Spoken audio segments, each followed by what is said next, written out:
All your enemies you keep trying to hide, they don't exist outside of your mind.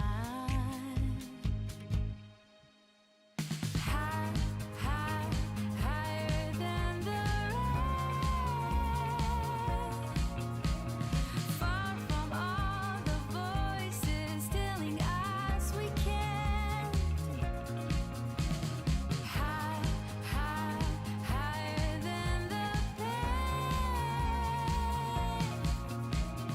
We can make it, we can take it easy. Is this reality? We choose what we see.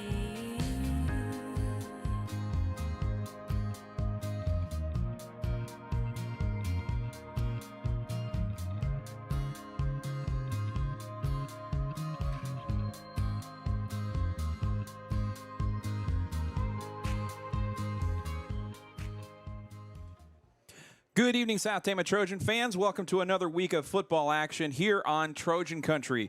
We're live from STC Trojan Field this evening for homecoming week. The Grinnell Tigers are in town this evening for a rivalry matchup on none other than homecoming night. It is also the Steve Kriegel Memorial Trophy game, as this rivalry often every year plays for that Memorial Trophy. We'll talk a little bit about Steve Kriegel and kind of introduce him for those unaware of his connection between these two communities and kind of what that means between South Tama and Grinnell, his involvement with both programs in both towns. And so we're glad you're here with us tonight. South Tama coming in 0-5. Looking for their first win of the season tonight. Grinnell, meanwhile, 3-2. They have 3 wins on their season, and they're looking to kind of keep their stock rising, as they've had a fairly successful season. Their 2 losses, one came against Solon, and I'm blanking on the other one, but both, I think, ranked losses that the Tigers took. And so the Tigers coming in kind of on the upswing a little bit.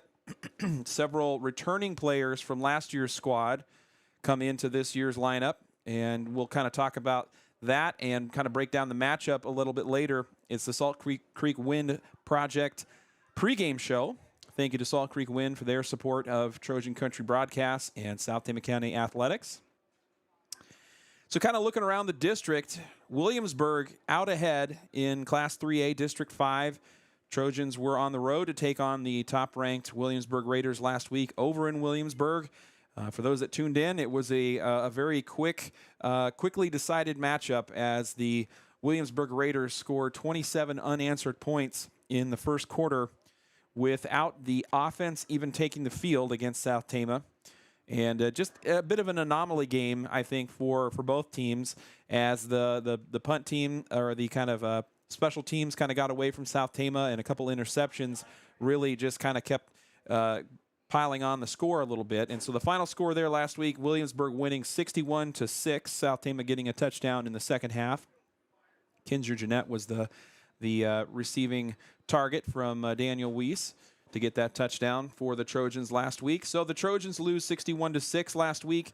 Meanwhile, around the district, Grinnell, they were taking on 7th-ranked Solon at Grinnell, and they got blown out. Solon won 40-7 in that contest. And then in the other Class 3A District 5 game, Benton Community, who has votes for the Class 3A poll, they're not ranked currently, but they're right there. I think 1 or 2 more wins, and they could be up into the top 10. And they blow out Fairfield last week, 38-0. So really a top, I don't want to say a top-down district picture right now. Williamsburg, the clear-cut favorite. They're returning from a championship berth last year in Class 2A. They move up to 3A, and they're very much in control of the district at 5-0. And then right below them, you could definitely see Benton and Solon making their way into the playoff picture as the year goes on. Solon upset Mount Vernon, who had been undefeated and had also been to the state championship last year. They beat Mount Vernon, and so they've kind of gotten themselves into the picture as well. Benton Community, as they've been a perennial powerhouse, continuing that momentum in 2023 as well. So it's really a top tier with Williamsburg, and then Benton and Solon right below there, and then the rest of the three in the bottom kind of fighting for that fourth place. And so tonight, looking ahead to this week in District 5, Solon takes on Benton, so that's a big one here for that number 2 seed. They're currently tied, both 4-1, both 1-0 in district play. And it's the homecoming evening for Solon over there for the Spartans. So they're taking on, the Solon Spartans taking on Benton Community at Solon tonight. South Tama here at home taking on Grinnell, and Williamsburg on the road at Fairfield High School taking on the Trojans over in southern Iowa. So that's the District 5 picture. Thank you to our sponsors for their support this season. They put us on the road. They've kept our internet running. They've gotten our broadcasters out to us, color announcers and so forth. And so we say thank you to them. Berkwood Village of Tama, Toledo, Salt Creek Wind, Mercy Care Tama, Iowa Premium, State Bank of Toledo, S&S Car Wash, Cruzy Phillips Funeral Home, Stein Robach Floor Coverings, Medicap Pharmacy, Mark West and Hoyer Law Office, Assured Partners Insurance, Appraisal and Realty Services, Sharn Weber's, and TFD Photo and Film. All of our Trojan Country broadcasts also made possible by the Charlie Townsley Memorial. We're going to go through some scoreboard action here, kind of looking back to last weekend and then looking ahead to some teams of interest and where they're headed tonight around the state of Iowa. So we went through District 5. Also on South Tama's schedule, Roland Story. They've made their way into the Class 2A rankings. They're ranked 8th currently. They defeated Southeast Valley last week, 20-14. Charles City got blown out they were at home, but they got blown out by a very talented Algona team.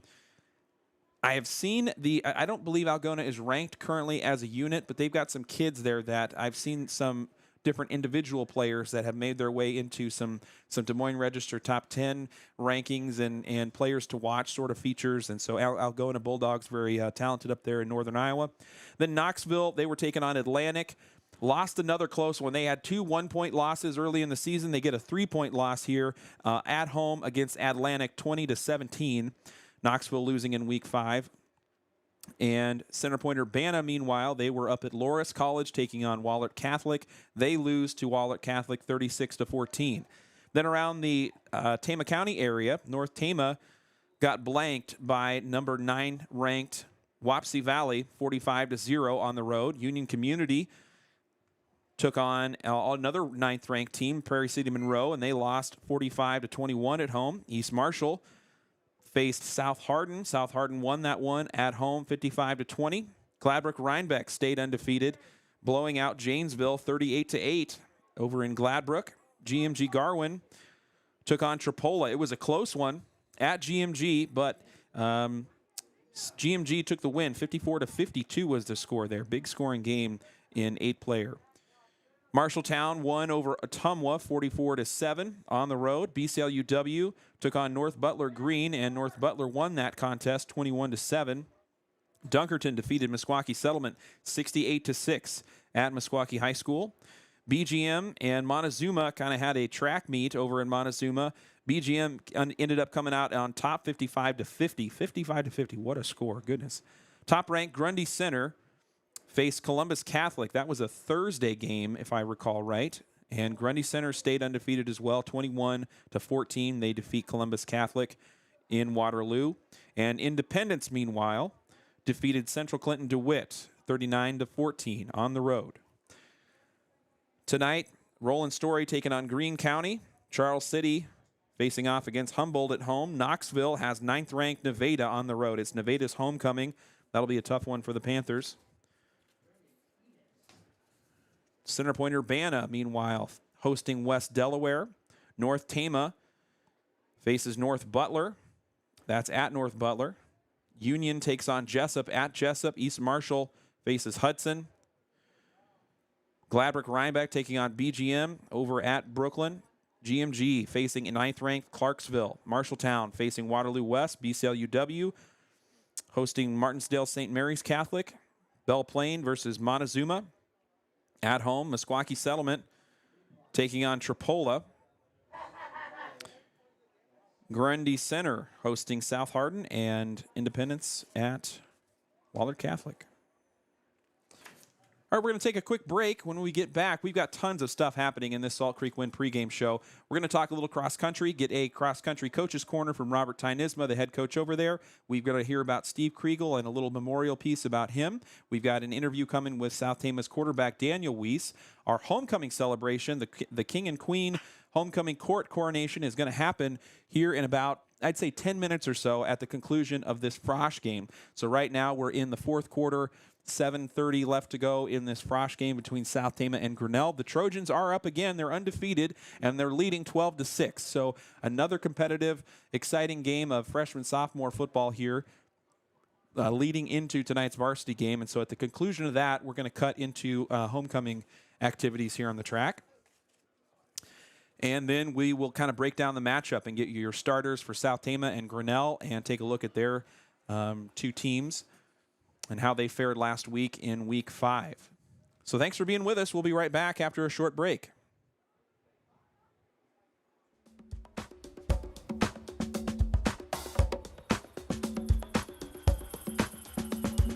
Get on the plane, I'll pick you up. The sun will rise. Welcome to my desert home. We're right on the way, free as birds. Sweet summertime. Stay by the sea till the dawn. Come around, I'll show you all the places that I know. Meet my friends, I'll take you where the sunlight meets the shore. Come around, we'll rent a car and drive from coast to coast. 100 miles until we dive into your favorite song.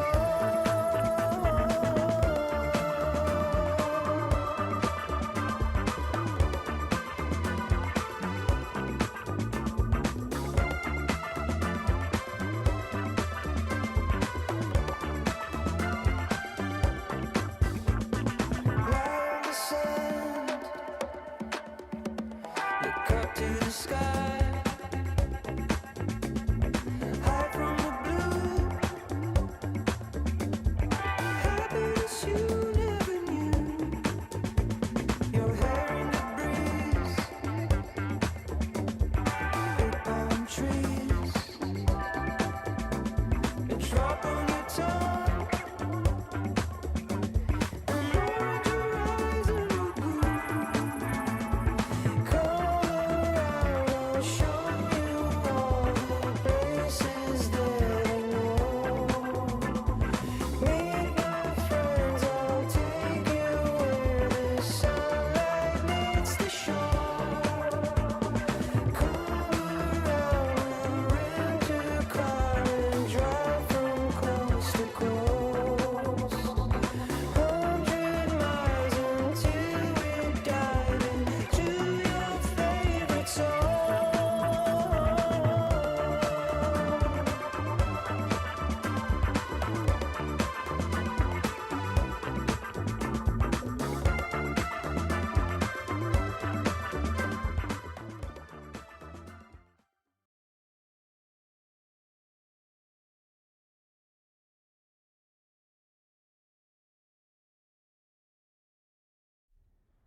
It's time for another Coach's Corner here on Trojan Country. We're talking cross-country with South Tama's head cross-country coach, Robert Tynisma. Robert, we just got done with the homecoming parade. Beautiful sunset here, very palatial view here at Trojan Stadium. What was the experience like and the atmosphere over in the parade tonight? Oh, it was great. I mean, we've had some nights where the weather hasn't been very cooperative, windy or rain and cold. I mean, you couldn't ask for better weather tonight. And you guys had a lot of kids in the homecoming court too, so did a lot of kids in different spots. So that's how has that been? That was one of my questions for you. We'll just kind of start there.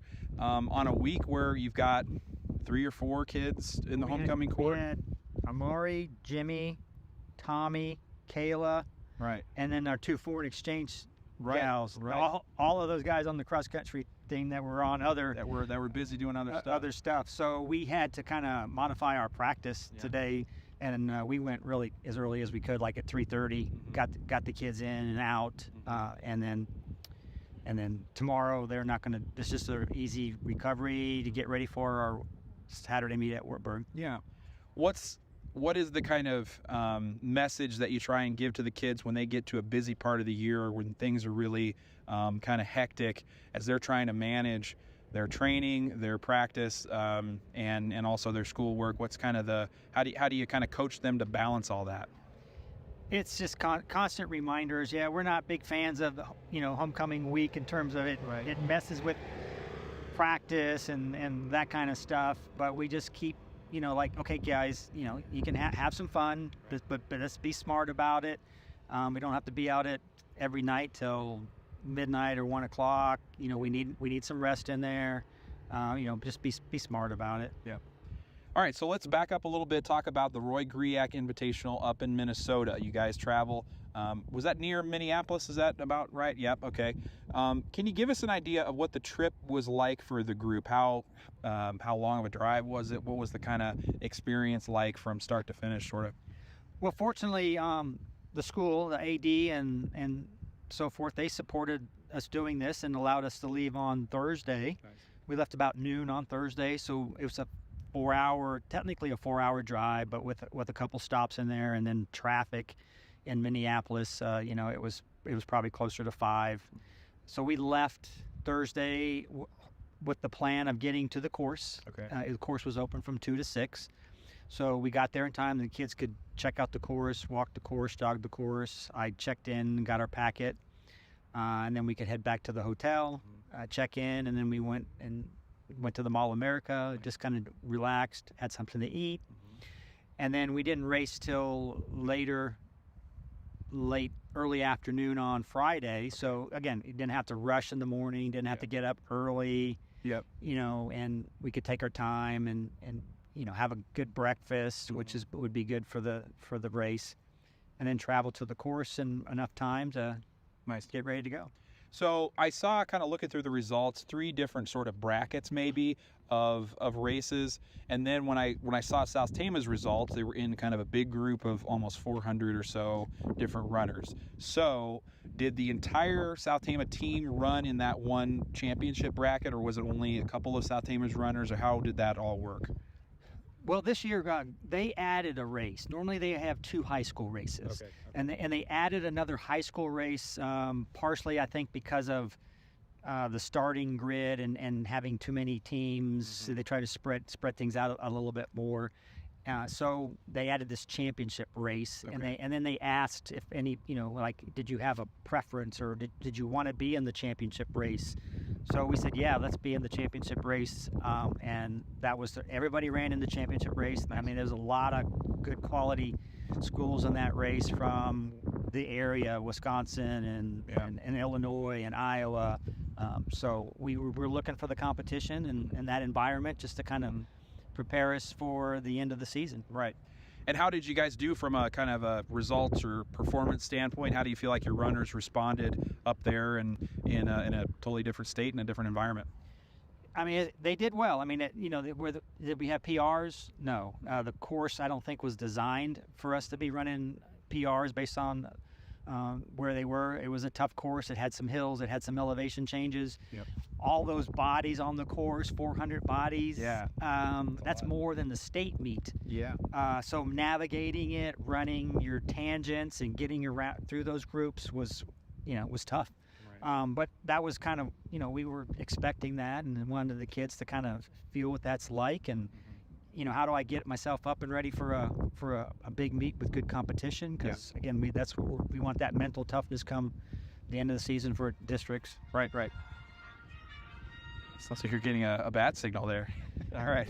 Anyway, you guys get back into town, and a few days later, you guys head out to Williamsburg for the second kind of go around over at the Williamsburg Rec Center in that course. Some talented teams as well as South Tama in attendance. You see Pella again, Mount Vernon, Lisbon, Carlisle, among others. What were some of your takeaways from that meet on Tuesday? The big takeaway was we finished 4th in that meet. And you had Pella, which was ranked 2 at the time. Carlisle, I think, was 4. Mount Vernon 5. Solon 9. Yep. We came in ranked 15th, which we thought we might be higher based on our results from GRIAC because we beat CCA. They ran in that championship race. Okay. So we thought we would be moved up a little bit further in the rankings, but nonetheless we didn't. But I think everybody, all the varsity runners either ran a season PR or a personal PR at Williamsburg. Nice. Which is exactly what we needed to happen at this particular time of the year. Yeah. You guys get, I believe I saw Caden Kopsa participating in that one. He's been kind of working his way back from injury. How has his rehab been going so far? One is one of the seniors with the group, and then also, are there any other kind of injury report things to report at this time? Or are you guys pretty healthy? Most part, we're pretty healthy. Braxton, who he's working himself back into where he needs to be. So he had a season PR as well on Williamsburg. He's still got some room where I think he can still cut some decent time off of his. Caden's further away from that. Yeah. We've got 2 weeks until conference. We run conference, so we've got a little bit of time to see if we can get him into a spot where he can. He may not be running where he was last year, but can he do some damage in terms of can he displace some runners? Is he running fast enough to displace some runners for some other teams to help us score better? Gotcha. Okay. And talk a little bit about your girls team. Kayla Heck kind of leading the way over there as a senior. How was her performance over in Williamsburg, and how is that team kind of progressing in their season? Well, it's a young team overall. We had a lot of newbies. Kayla and Andrea are the two that have been around. Kayla, the senior. Andrea is a senior too, so they've been there. They ran well. They're getting better. Yeah. Then we have the newbies, Jenny, and then Livia's a freshman. Jenny's, I think, a sophomore. And then we have the 2 foreign exchange students. One of them just got back to running, was kind of battling a little injury. The other one's still got some issue with a foot, so they haven't run yet. Gotcha. It's we're not really deep there on the girls' side, but they're making progress. Can you talk a little bit about the next couple of weeks ahead as you kind of wind down the regular season? What's on schedule for South Tama coming up, and kind of what are the things that you're starting to kind of hammer home for the runners as they continue their practice and preparation? Well, we've got Saturday. We've got the Steve Johnson Invite up at Wartburg. We like that course, so we usually run pretty well there. We're going to see some of the same teams that we saw at Williamsburg that we can battle again. Nice. Solon and Mount Vernon will be in our group, as well as some. A lot of ranked teams, 4A, 3A, in the gray race. We're running in the faster race this year compared to. And that's different. Okay. Yeah, last year we ran in the orange. Oh, nice. So this is the gray, which has typically they try to look at and put the rank across all classes too, 1A to 4A. Yes. Yeah. Okay. All classes. Nice. So that's going to again be some good competition for us to see how we can continue to stack up against the top-notch teams. And then we have the following Thursday, our last regular season meet, Montezuma. We might not run all our varsity boys at that meet. Yeah. Just kind of looking ahead to the following weekend conference, trying to really freshen up the legs. Yep. And then conferences at Marion, is that right this year? What is that kind of course situation like? I've never been up there for cross country. We haven't either. Oh, okay. And they're not even running at their school. Oh. It's some off-site location. Interesting. And I don't know a whole lot about the course other than the map that was provided to me from our A team. All righty. Well, thanks, Robert, for the time. Best of luck to the Trojans. Good to get a little update here. Appreciate you. You're welcome. All right.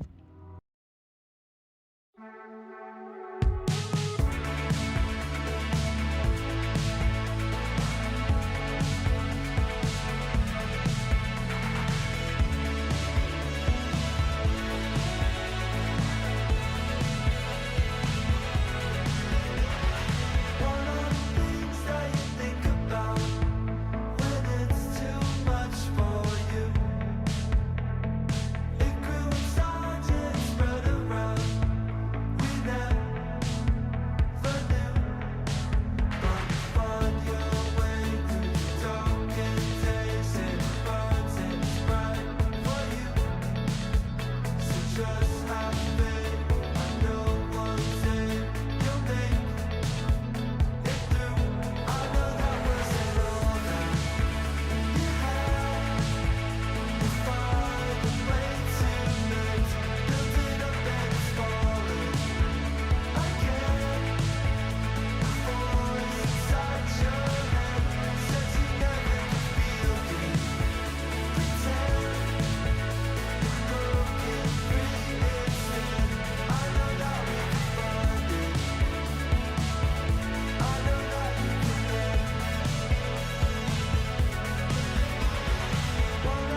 Good evening, everyone. Welcome to South Tama High School's 2023 Homecoming Coronation Ceremony.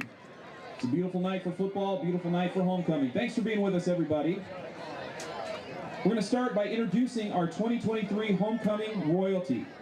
Here to help crown the King and Queen, our last year's royalty, please give a warm welcome to the 2022 Homecoming Queen, Molly Wobeder.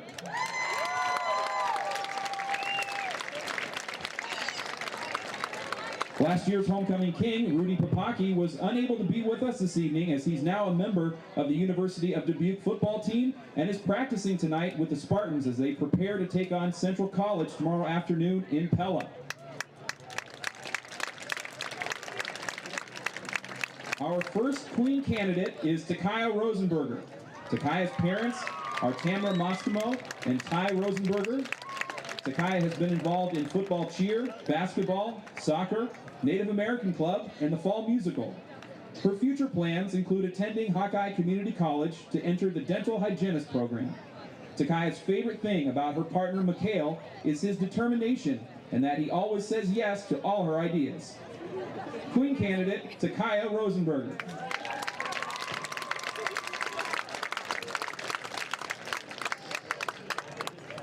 Next up, we have King candidate Mikhail Baer.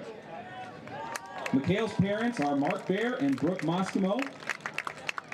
Mikhail has been involved in cross country, wrestling, soccer, lacrosse, and Native American Club. His future plans include attending college. Mikhail's favorite thing about his partner Takaya is that she always makes him laugh and brightens his days. She is simply amazing. King candidate Mikhail Baer.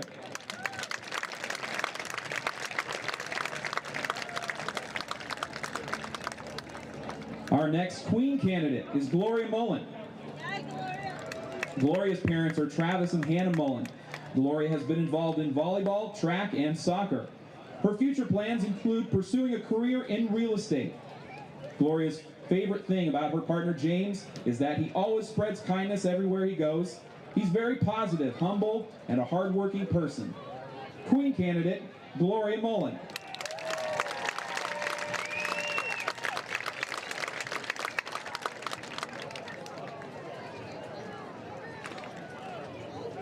Next up, we have King candidate James Brandt. James's parents are Steve and Amy Brandt. James has been involved in cross country, basketball, and track. His future plans include attending college. James's favorite thing about his partner Gloria is her leadership. As she has a kind and friendly heart, she never fails to encourage and lift others up in all that she does. King candidate James Brandt.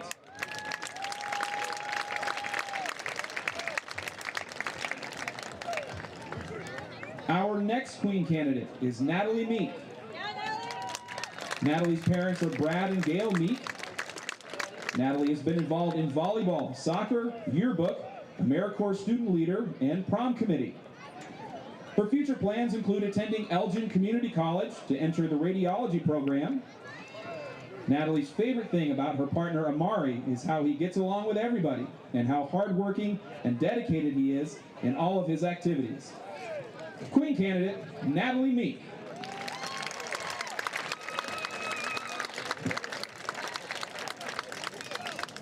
Next up, we have King candidate Amari Chavez. Amari's dad is Jose Chavez and Tyler Lastly. Amari has been involved in cross country, wrestling, soccer, thespians, and Native American Club. His future plans include attending college. Amari's favorite thing about his partner Natalie is that she has a great sense of humor and has amazing kindness in her character. King candidate Amari Chavez.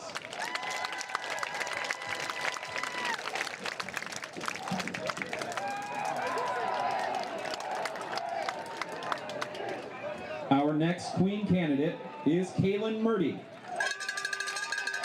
Kaylin's parents are Tim and Ashley Murdy. Kaylin has been involved in 4-H, FFA, Mid-Iowa Youth Beef Team, AmeriCorps Student Leader, Prom Committee, and National Honor Society. Her future plans include attending Iowa State University and majoring in ag business. Kaylin's favorite thing about her partner Caden is how he always goes out of his way to make sure everyone feels included. He's also a great cousin and an even better best friend. Queen candidate Kaylin Murdy.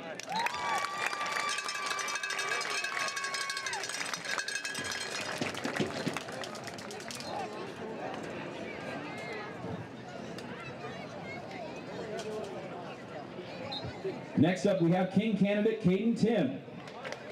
Caden's parents are Todd and Amanda Tim.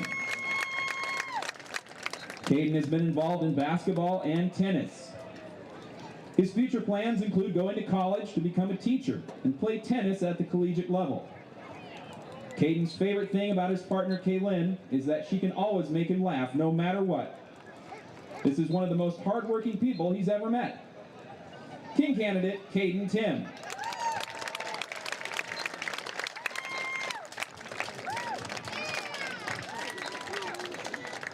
Our next Queen candidate is Mary Kate Frakes. Mary Kate's parents are Roy and Tammy Frakes. Mary has been involved in volleyball, cross country, track, and soccer. Her future plans include attending Iowa State University. Mary Kate's favorite thing about her partner Tommy is that he always has been kind to everyone and puts his best effort into everything that he does. Queen candidate Mary Kate Frakes.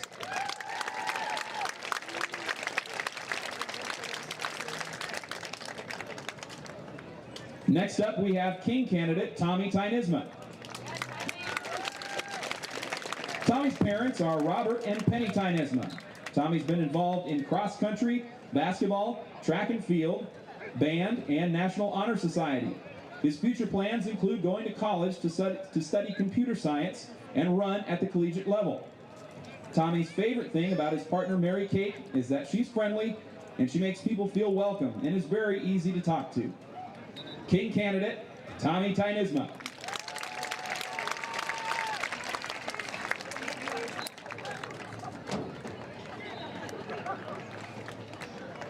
Our final Queen candidate is Kayla Heck.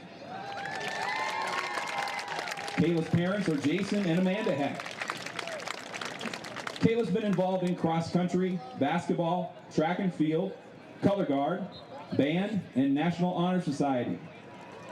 Her future plans include attending college to study something in the medical field.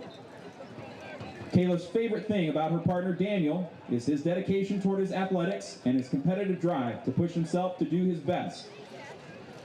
Queen candidate Kayla Heck.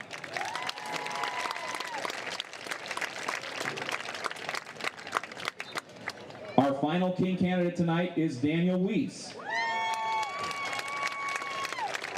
Daniel's parents are Dave and Beth Weiss. Daniel's been involved in football, basketball, golf, and baseball. His future plans include to attend Mount Mercy, to study business, and to play baseball. Daniel's favorite thing about his partner Kayla is that she's very kind-hearted and welcoming. King candidate Daniel Weiss.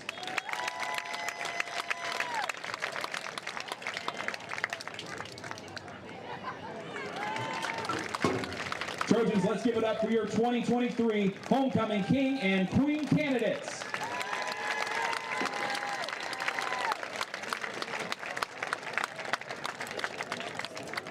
Before we announce this year's Homecoming King and Homecoming Queen, we'd like to take a moment to honor any South Tama County alumni in attendance here this evening.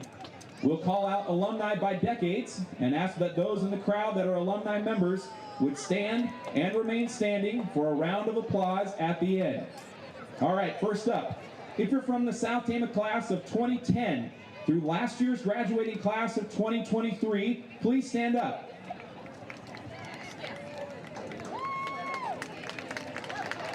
Next up, if you're from the South Tama class of 2000 through the class of 2009, go ahead and stand up now.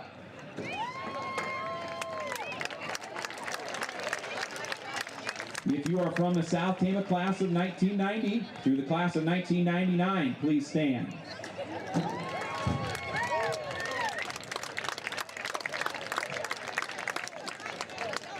If you're from the South Tama class of 1980 through the class of 1989, please stand up now.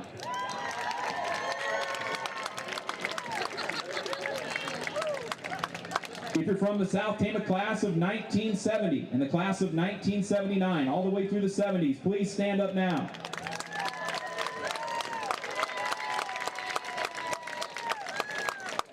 And finally, if we have any in attendance here this evening that were a part of South Tama's earliest graduating classes in the 1960s, or those that graduated from Toledo High School or Tama High School, please stand up now.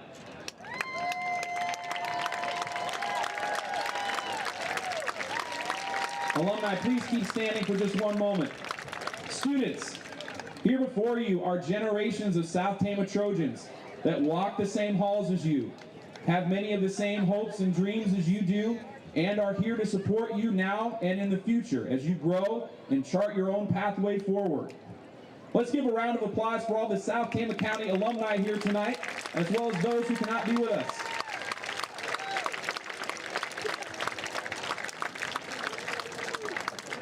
And now for your South Tama County Homecoming Queen and Homecoming King.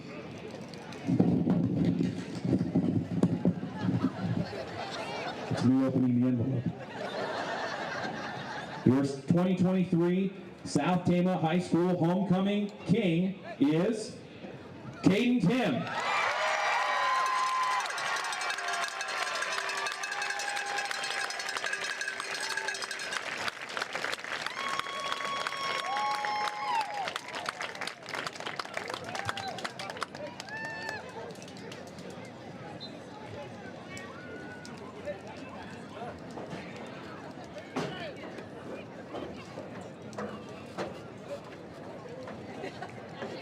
And your 2023 South Tama High School Homecoming Queen is Takaya Rosenberger.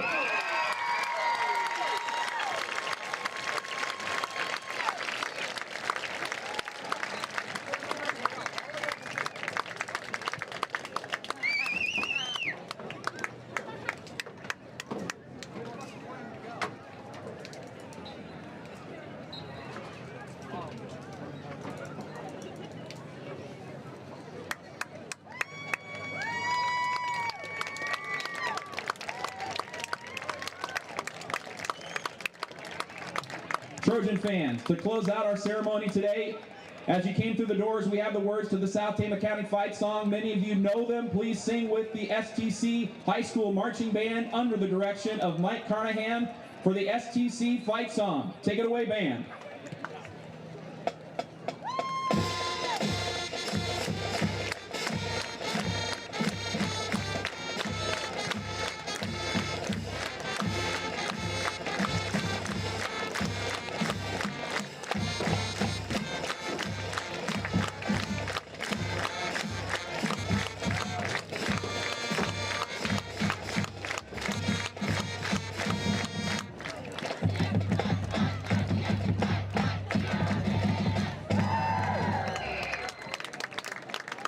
Thank you all for coming this evening, and please continue our homecoming celebrations here tonight by cheering on the Trojans as they take on the Grinnell Tigers for the Steve Kriegel Memorial Trophy. Have a great night, everybody.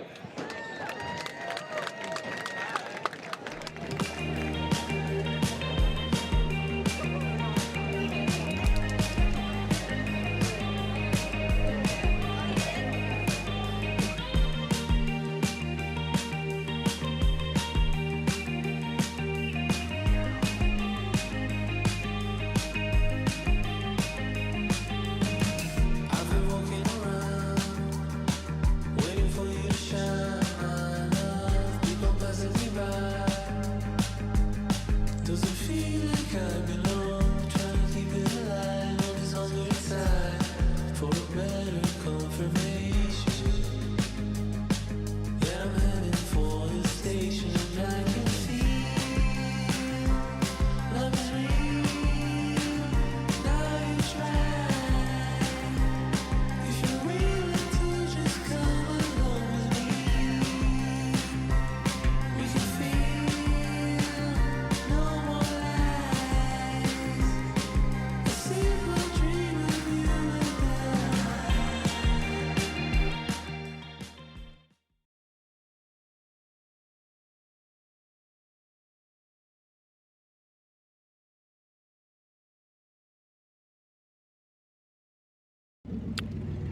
All right, we're just wrapping up with the homecoming parade. We're catching a few of our South Tama athletes kind of as the parade is dispersing. We got Daniel Weiss here. Daniel, how you doing tonight? Just got done with the parade. How you feeling? I feel good. That's It's awesome. fun.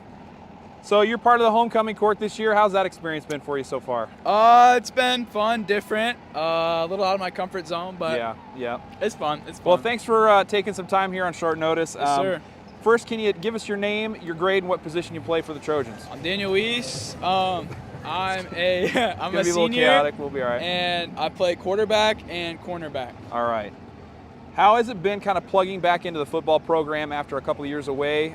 You've been playing other varsity sports, of course, but what's it been like this season kind of getting – this is going to be fun. What's it been like getting back into the flow with football? It was a little tough. We did a lot of summer work, 7-on-7 stuff, so that helped me a lot. And then the union scrimmage helped a lot, and then my coach has done a good job just helping me with the offense and getting me comfortable. And how do you feel like you've improved over the course of this first 5 weeks from where you were in the summer or week one to where you are now? What do you feel like you're doing better? Definitely a lot. Like especially in the summer, like the 7-on-7 stuff, it was bad. I had to get all the jitters, all the stuff out, and then I feel like by the first week I kind of got the groove of it now, and I've just been getting better. Yeah.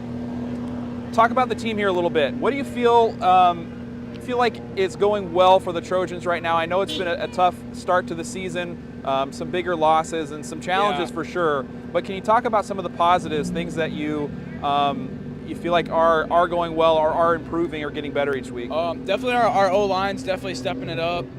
From our week 1 to week 5, they've definitely gotten a lot better, even in run game and pass game, because like the first week I was scrambling a lot, but now I feel a lot more comfortable. I trust my line. I feel like they're doing a good job. Yeah. What are some of the things that go through your head during the course of a game, just as far as like the mental side of things? How do you are you talking to yourself a lot, or is it a lot of self-talk and encouragement to kind of get through, or is it just sort of more moment to moment? What's kind of that experience like? I'm talking to myself a lot. Got to read defenses and stuff like that, but also like keep my teammates in the game, because like when we're down, we still gotta fight. We can't roll over, and just things like that, and just trying to keep my teammates in it too. Like Cody Blocker, trying to keep it. He takes a beating. I mean, So he, try to keep him in it. He's a tough kid. Yep. Talk a little bit about the camaraderie among your teammates. There's a lot more that goes on in a week with the football program than just Friday nights. What are some of your favorite team bonding moments that you can remember from this season, or things that you look forward to each week from a camaraderie or bonding standpoint? I love it. I love my guys. I wish I would have did it in the last years. It's been awesome. I mean, team dinners and just everything. Just being with the guys in the locker room, being with the coaches. It's awesome. I really like it. Looking back, you're a senior now, of course. So looking back over your career up to now, anyway. Are there one or two favorite memories of different sports that you've played, things that have kind of really stuck out as favorite moments? Definitely my freshman year with sports, playing with my brother was really fun, and baseball. Got a couple big wins pitching. Senior night at East Marshall was at home. That was big. Shut them out and got a win. That was cool. Yeah. So your brother Matthew played a lot of the same sports, even the same positions that you've played. What is your kind of connection with him now that you're in this kind of senior spot? Is he giving you a lot of feedback? What's that kind of conversation like between you two? Yeah, I get calls just about after every game and text, just him telling me, good job or bad job, basically. Not a lot of bad job, but what I could have did better or differently, but it's things like that. He encourages me a lot. Yeah. Is there one thing, if you could change anything about the game of high school football, what might be one thing that you would love to see done a little differently? Oh, I said this before, but the QB, what's it called? I'm losing it. Like unnecessary reference on the QB. There you go. Yeah, because the NFL guys, I mean, there's clips of guys getting like touched after they throw the ball and they just throw it right away. And a lot of times I throw it and I'll get rid of it, and the second goes by, I get hammered. Yeah. And they don't see it because But I wish that'd be good. Unnecessary reference on the quarterback would be good. What's the process like for you playing both sides of the ball to kind of get your body kind of recovered after a Friday night and get ready to go again next week? Yeah, it's a lot in your body. I just eat pretty much as I can. I mean, and I've been taking a lot of ice baths, things like that. I stretch every night, just things like that. What is a dream school that you might like to play sports at? Scholarships or anything like that out the window? If you could go anywhere and play any kind of sport, what sounds like a fun place to be? Iowa golf or baseball probably. I love playing baseball, and that's my favorite team. And golf, Iowa plays some really nice courses, and I love golf. So. What does leadership mean to you? You're one of the team captains now with the South Tama football team. What does leadership mean to you and the other captains, and how do you guys try and display that among your team members? Yeah, leadership, just encouraging everybody and keeping them accountable, like even not just on the field, but like in the classroom, things like that. Because a lot of our guys, like they failed classes and stuff, but like this semester we've been on everybody and no one has any Fs. That's awesome. Everyone's passing, so it's been good. Just trying to help them on the field and off the field. Yeah. Plans after high school, what's kind of coming up next for you? I know we're a little ways away from graduation yet, but what are you thinking about for next year? I was thinking community college for my first two, maybe Mount Mercy for baseball. Yep. They reached out to me. I think that'd be good. And then hopefully getting my AA there, and then UNI for business. Nice. All right, I got a couple quick hit questions for you here. Going to be this or that football questions. First, playing offense or playing defense? Offense. All right, black jerseys or blue jerseys? Black. All Homes. right. Love them. Playing in the daylight, early part of the game, or under the lights? Lights all day. I love it. From a quarterback position, shotgun or under center? Shotgun, because I'm not that big, so You ought to have the time there. Yeah, I like being able to see. Yep. Yep. And how about TikToks or Instagram? Instagram. I like Instagram Reels. Big decision there. Yep. All right. That's a hard one. And then favorite pregame meal or team dinner, either one? Oh, our team dinner that we just had, they made tacos. Super good. Soft shell tacos. Very nice. So good. How about a favorite hype song that you listen to before a game? Ooh. One or two, maybe. Probably Cold Wind Blows by Eminem. Best theme night, when you're not playing football, getting to celebrate maybe with the student section, volleyball or anything like that, or when you see the kids or your classmates out there in the stands. What's one of the favorite theme nights that you enjoy? I love Hawaiians. I like wearing button-ups Yeah. and things like that, so I like the Hawaiian theme. Couple more here. Favorite sport altogether? Ooh. It's probably a tie between. Maybe that time of the year makes a difference. Yeah. I like football and golf and baseball are tied. Basketball is probably my last one. I like basketball. Fair enough. Favorite class in school? Strength and conditioning. All I right. just spit my jolly right there. And favorite restaurant? Ooh. Probably Olive Garden. I love chicken Alfredo. All right, and since I got you here, we're getting ready for Grinnell tomorrow night. What's the game Yes, plan? sir. What's kind of the scouting report for this Grinnell team? What are you kind of getting ready for Grinnell? Yeah, we changed up the playbook a little bit. Got a lot more pass plays in there. I'm feeling pretty confident. Changed little schemes defensively. Got a lot of guys back, so that's good. We're just trying to disrupt them because I don't think they're going to be expecting what we give them. So. All right. Well, all right. Thanks a lot, Yes, sir. Daniel. Yeah, Best thank of luck you. on Friday. We'll be rooting for you. Thank you. Welcome back, everybody. We're live from the STC Trojan Field. We've got about 12 and a half minutes before kickoff at this homecoming rivalry matchup between South Tama and Grinnell. Right now, we're going to take a bit and take some time to talk about the Steve Kriegel Memorial, as this matchup is played for a ceremonial helmet trophy every year featuring the South Tama and Grinnell helmets. So this year marks the 26th playing of the Steve Kriegel Memorial Trophy game between the South Tama County Trojans and the Grinnell Tigers. The rivalry game's namesake was Steve Kriegel, a standout athlete and coach that grew up in Tama, Toledo, and later made a Hall of Fame coaching career down the road in Grinnell.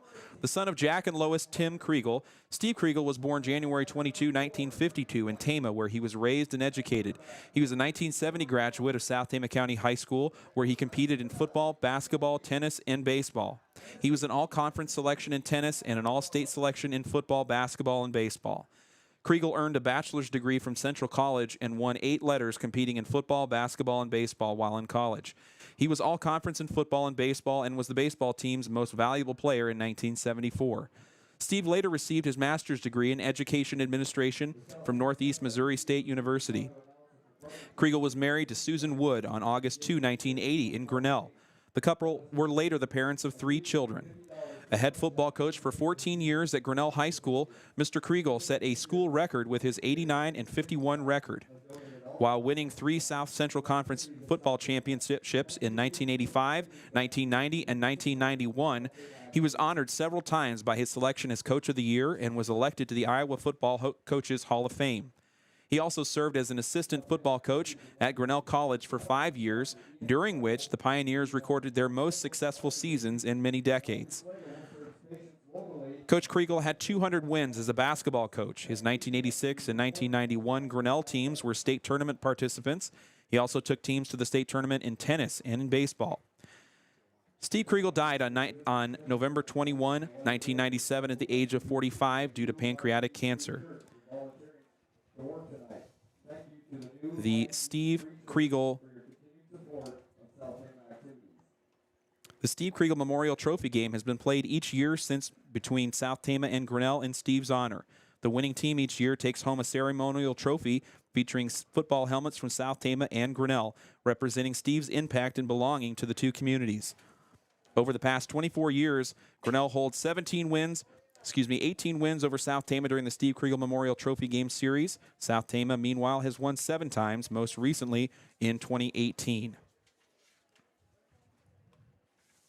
We'll be right back with after a short break with a breakdown of our matchups between South Tama and Grinnell here live from the STC Trojan Field. Thanks for being with us, everybody.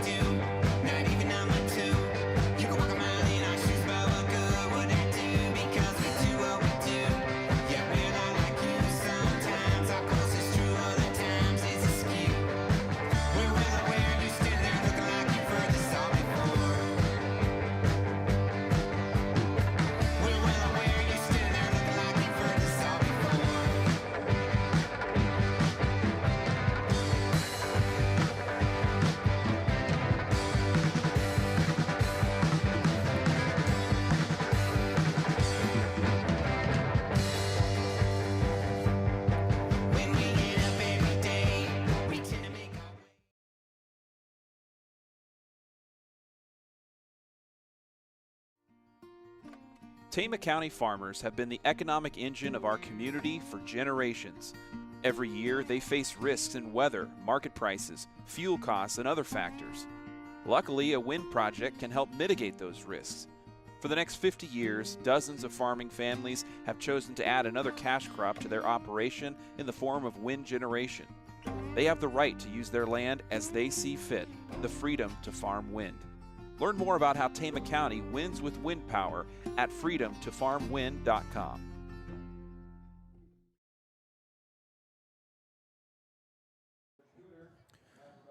Good evening, South Tama Trojan fans. Welcome back live from the Trojan Field in Tama, Iowa. We've got the marching band on the field getting ready to do the national anthem here in a moment. Wonderful color guard from the Tama American Legion and Sons of the American Legion.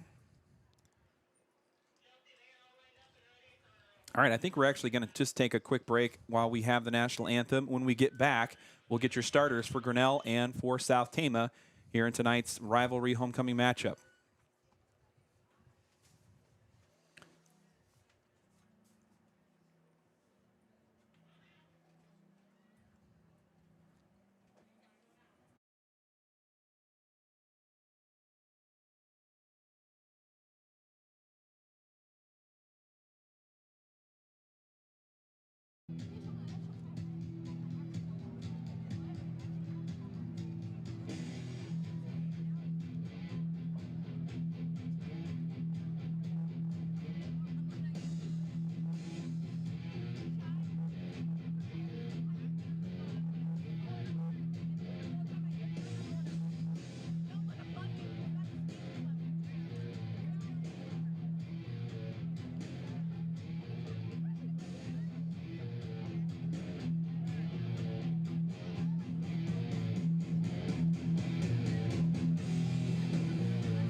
and gentlemen, at this time, we ask that you rise if able, kindly remove any headwear, and face our nation's flag.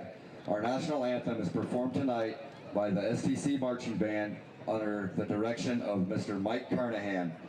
Tonight, carrying colors out will be the Tama American Legion Post 73, Tama VFW, and Robert Morgan Post 701.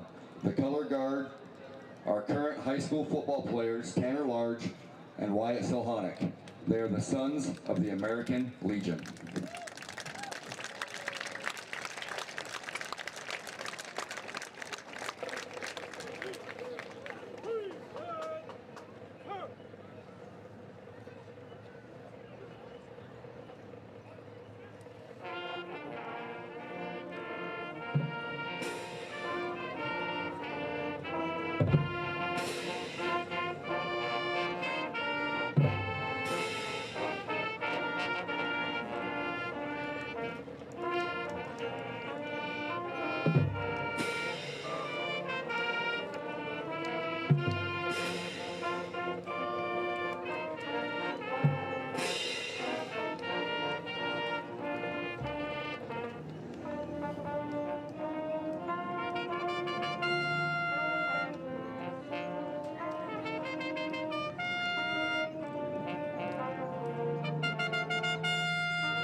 Welcome to Trojan Country, everyone. Glad you could be with us this evening. We're just getting done with the national anthem and a couple of minutes before kickoff here between South Tama and Grinnell in Week 6 of the Iowa High School football season. I'm Darvin Graham. I'm joined by two co-hosts this evening, Nate Van Dyke and George Cuter. Gentlemen, how you doing tonight? Wonderful.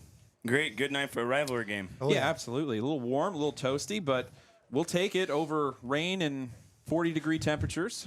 So we're going to jump into our Grinnell starters. Nate, I'm going to have you take it away. Talk to us a little bit about Grinnell. Sure. Grinnell comes in at 3-2. They're led by their senior captain, quarterback number 7, Brady Kaufman. He comes in with close to 650 yards, and he also is second on the team in rushing yards as well. So he's a big weapon for him tonight. One of their other guys is tailback number 24, Kinnick Johnson, who's a senior, 5'9", 200 pounds. He's a leading rusher on the team with just a few more yards than Kaufman and two touchdowns to add. Look for Kaufman to throw the ball to receivers number 18, Carson Peniich.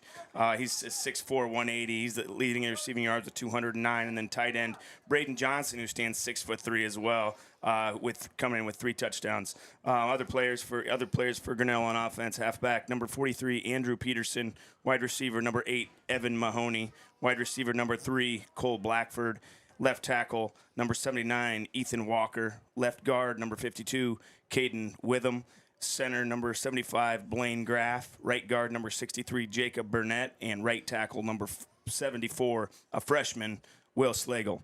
One thing that kind of stands out here with these guys on offense with the Tigers is the quarterback stands 6'3". They've got a receiver who's 6'4", a tight end who's 6'3", and both their starting offensive tackles are taller than 6'3". So got some height in there. Defensively for Grinnell, Braden Johnson is a top 5 in Class 3A in tackles for a loss. He'll be a defensive lineman, and he'll be wearing the number 4 jersey.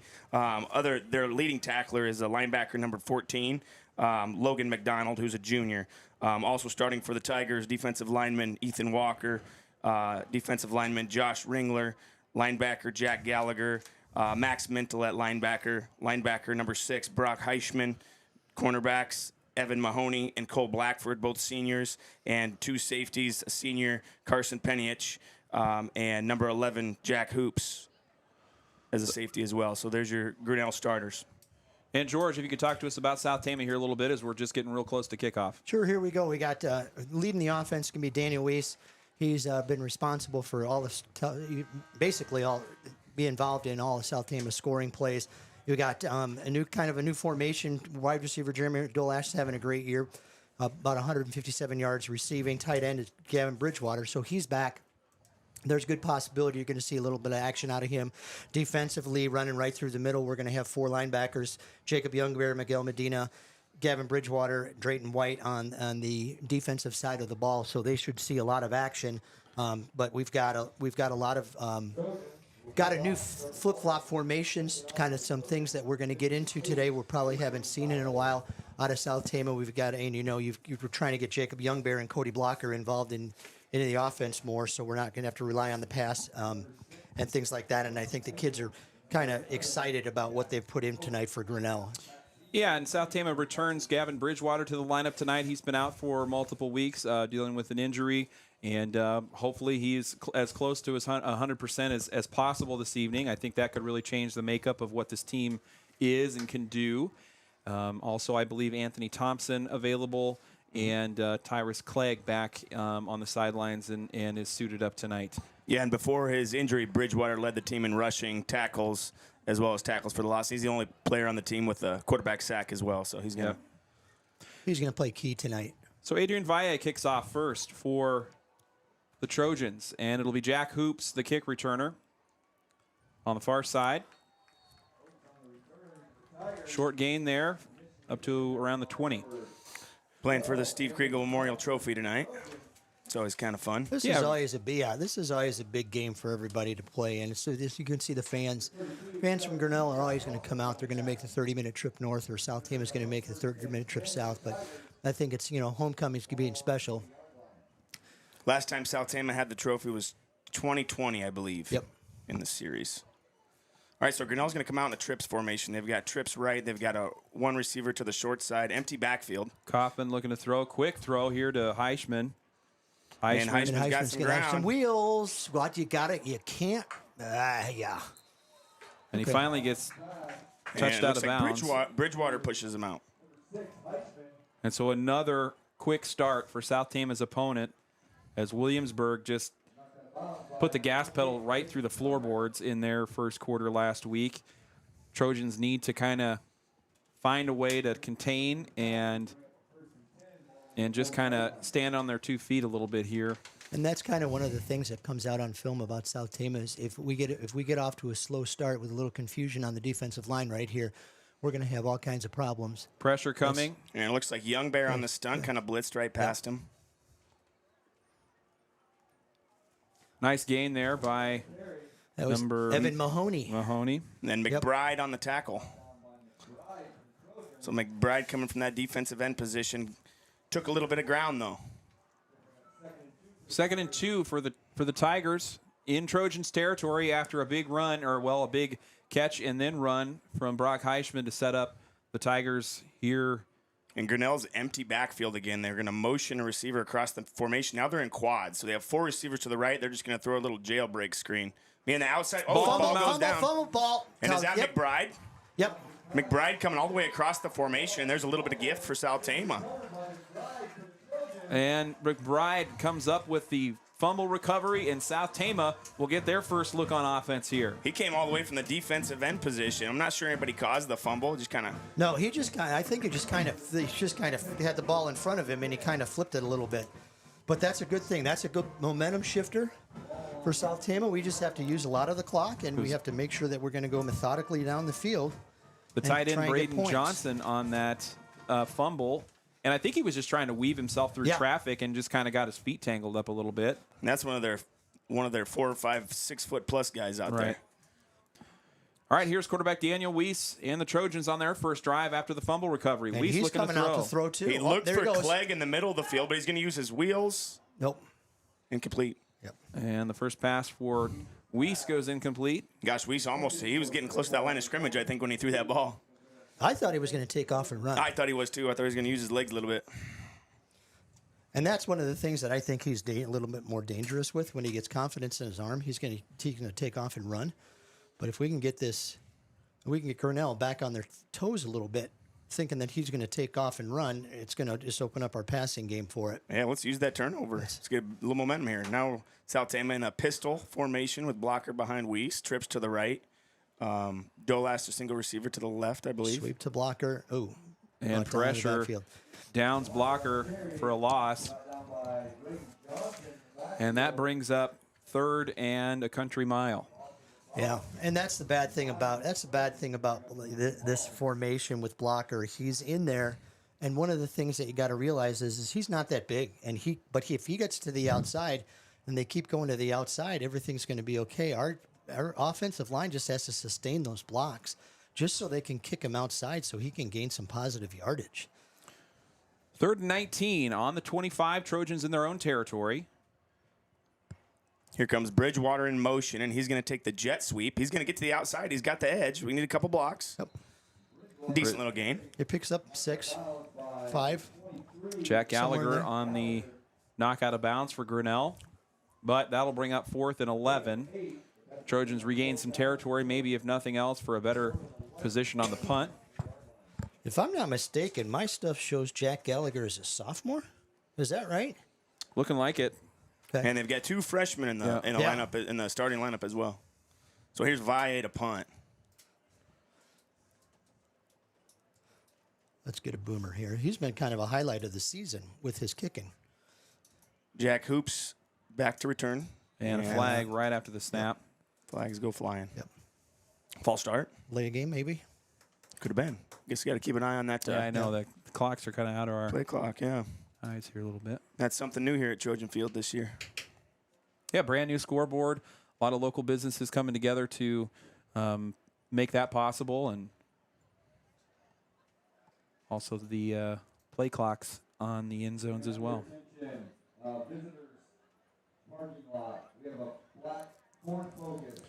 So it's going to be against the Trojans, and they'll step it back a little further. Hoops kind of creeps his way near the 40.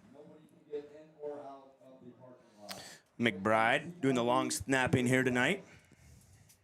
That's a new twist, isn't it? Kind of launch that thing back there and get a... Don't be surprised if he's one of the first guys down there. Oh, I wouldn't be surprised.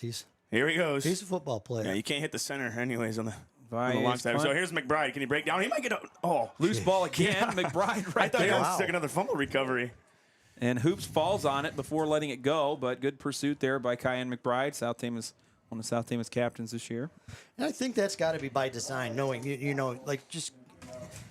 just said that you can't line up on the center, so why not get your fastest, speediest, guttiest guy out there and see if he can't make some... Yeah, you usually have your gunners on the Yeah. outside, and those guys are supposed to sprint down. Then you've got a couple guys for contain, so they don't get to the outside, and you might as well put another gunner at that center position. And for a big guy, he's got some strength and speed. So here's the Tigers on their second drive. A fumble on their first drive in Trojans territory kind of gave South Tama the ball.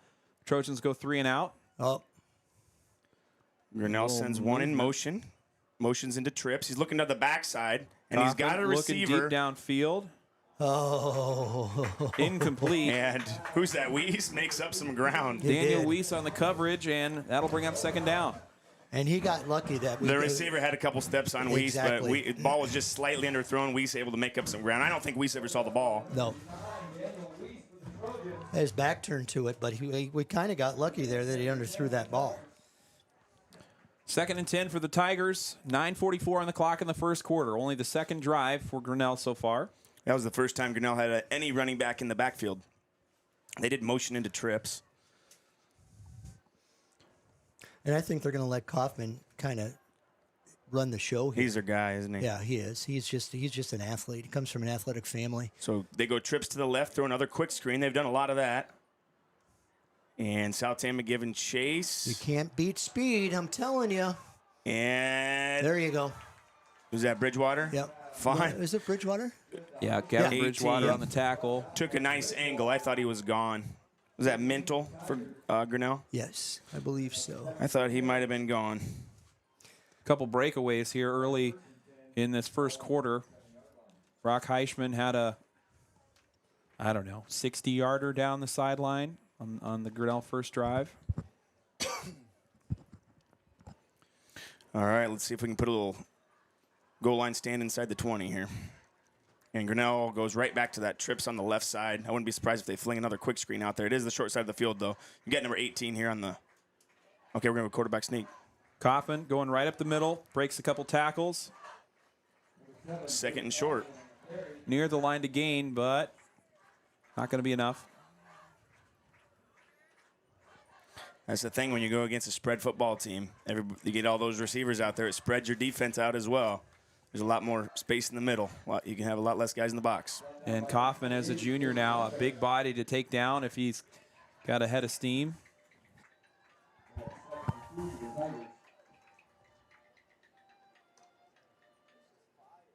Second and 2 on the 3. And he's going to give it. I think that was 24. Touchdown. Kinnick Johnson, their leading 24. rusher. He's the short haul guy. Yeah. So Johnson scores for the Tigers, and they get on the board first, 6-0.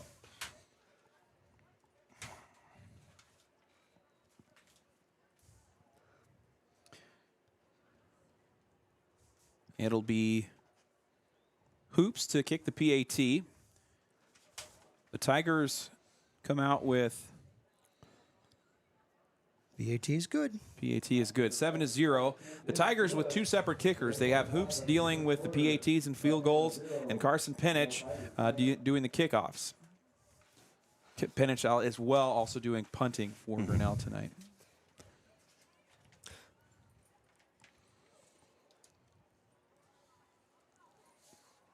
He punts, he kicks. He's also their leading receiver coming I in. was going to say, it's trying to look at my stat sheet to see because that name sounds awfully familiar, and I know that he's.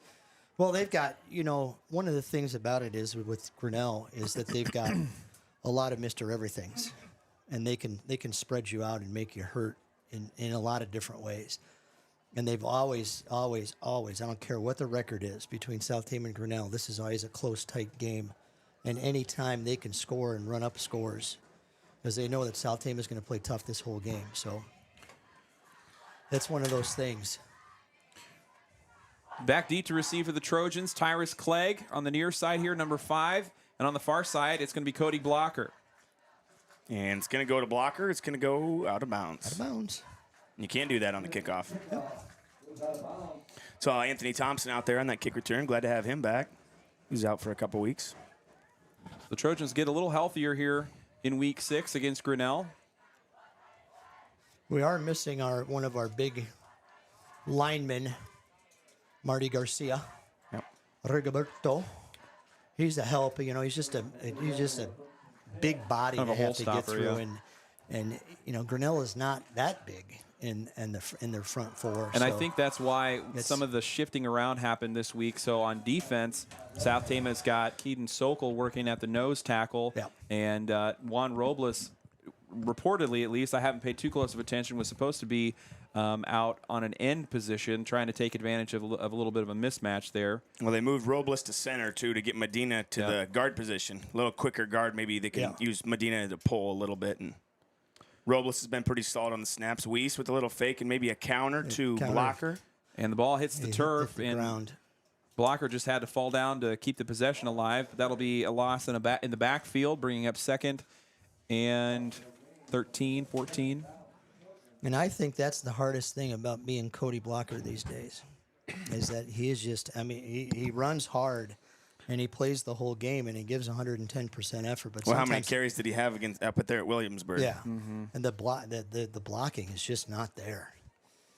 And you just kind of. If you watch him from the first game of the season to this game, though, he's doing so much better at putting his foot in the ground, getting a positive yard or two. Confidence, yep. And that's one of the reasons he's a captain, because he just keeps working hard no matter what your record is going to be. And he's done that since he was a freshman. Weiss goes hard count. Tries to sprint to his left, but they're just... Quarterback keep up the middle, covered up near the line of scrimmage. 79, Ethan Walker, and a couple other Tigers on the tackle there. 3rd and long for South Tama. 3rd and long. The thing about it is that the sacks and the runs for losses are not going to do you any favors. And you just can't. It's for some odd reason, people have been able to figure out our front 5 on offense this year and just and take advantage of a hole or a gap or something like that. That it's just not. Maybe this, having those little speedier guards out there will be okay. And So we'll be South able to do Tama in a something. trips left here. Gives to Blocker. There he is. Blocker up the right Man, I thought he side almost and had a- just can't find the Almost corner got a corner, again. yeah. Got to get it. He's just got to turn it up there. So they give it to blocker, kind of fake a little screen out here, but nothing going. Adrian Valle to step back to punt. Second punt of the game and of the quarter so far for South Tama. Jack Hoops, the punt returner for Grinnell. He's set up at the 35-yard line in his own territory. Just watch and be careful. Saw a lot of, during the freshman game, saw a lot of confusion on special teams here with Grinnell. So, Frosh team's putting a season together. yes, they are. Yeah, what was do you have the final score? Was it 12-6? 12-6, and there's Just Oh, fall boy. on it. Kick it in the end zone. Kick it in the end zone. Kick it in the end zone. and Valle picks he it went up. down. Oh, boy.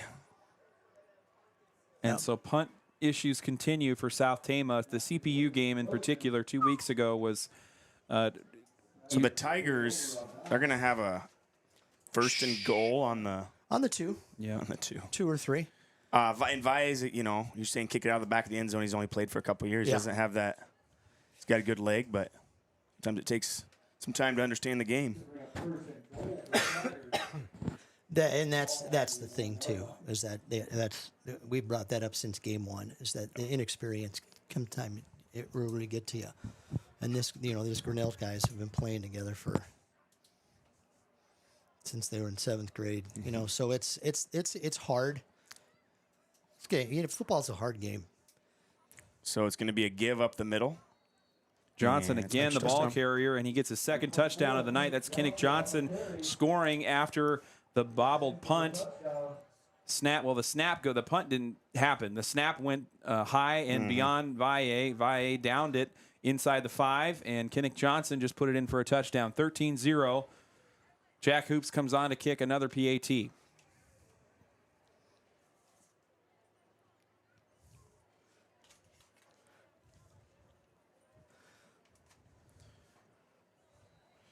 There it is. And Hoops PAT's puts in good. a second one, and it's 14-0. Trojans reaching for answers here in the first quarter again against Grinnell. Grinnell 3-2 on their season. The only common opponent between these two teams is Center Point Urbana. With Grinnell with the 14-3 win over CPU a few weeks ago. And South Tama's game against CPU, I think, was in the 58-0. 58-0. Yeah. Yeah. And I don't recall if the Trojans were missing some players or if We there was were. It injuries was at the kind time. of the first week without with that whole batch of kids that were out. Yeah. And that's hard. You know, the schedulers didn't do us any favors making this a homecoming game against our biggest rival for the trophy. You know, it's a long, talking to some of the kids at the high school, it was a long week. They're tired. They're had some extracurriculars activities this week, and, you know, the parade last night and all that other stuff.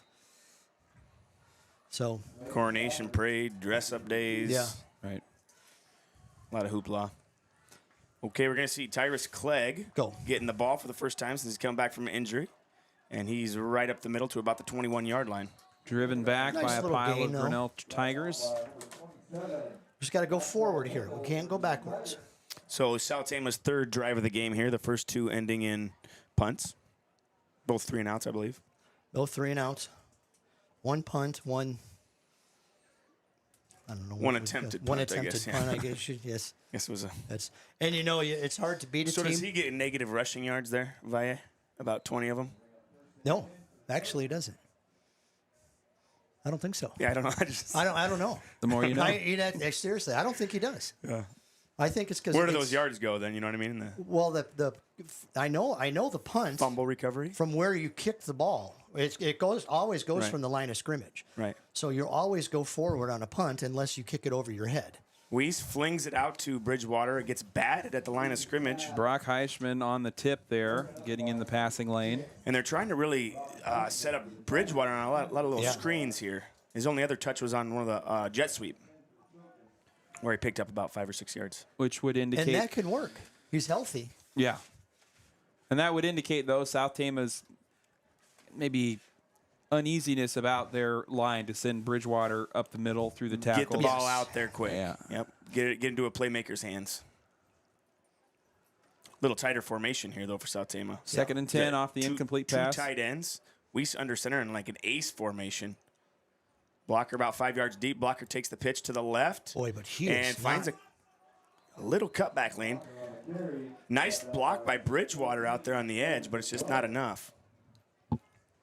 And he's just getting swamped by, and we'll have to take a look and see who's playing tight end on that side. Weiss was under center there. We don't see that look a lot from South Tama.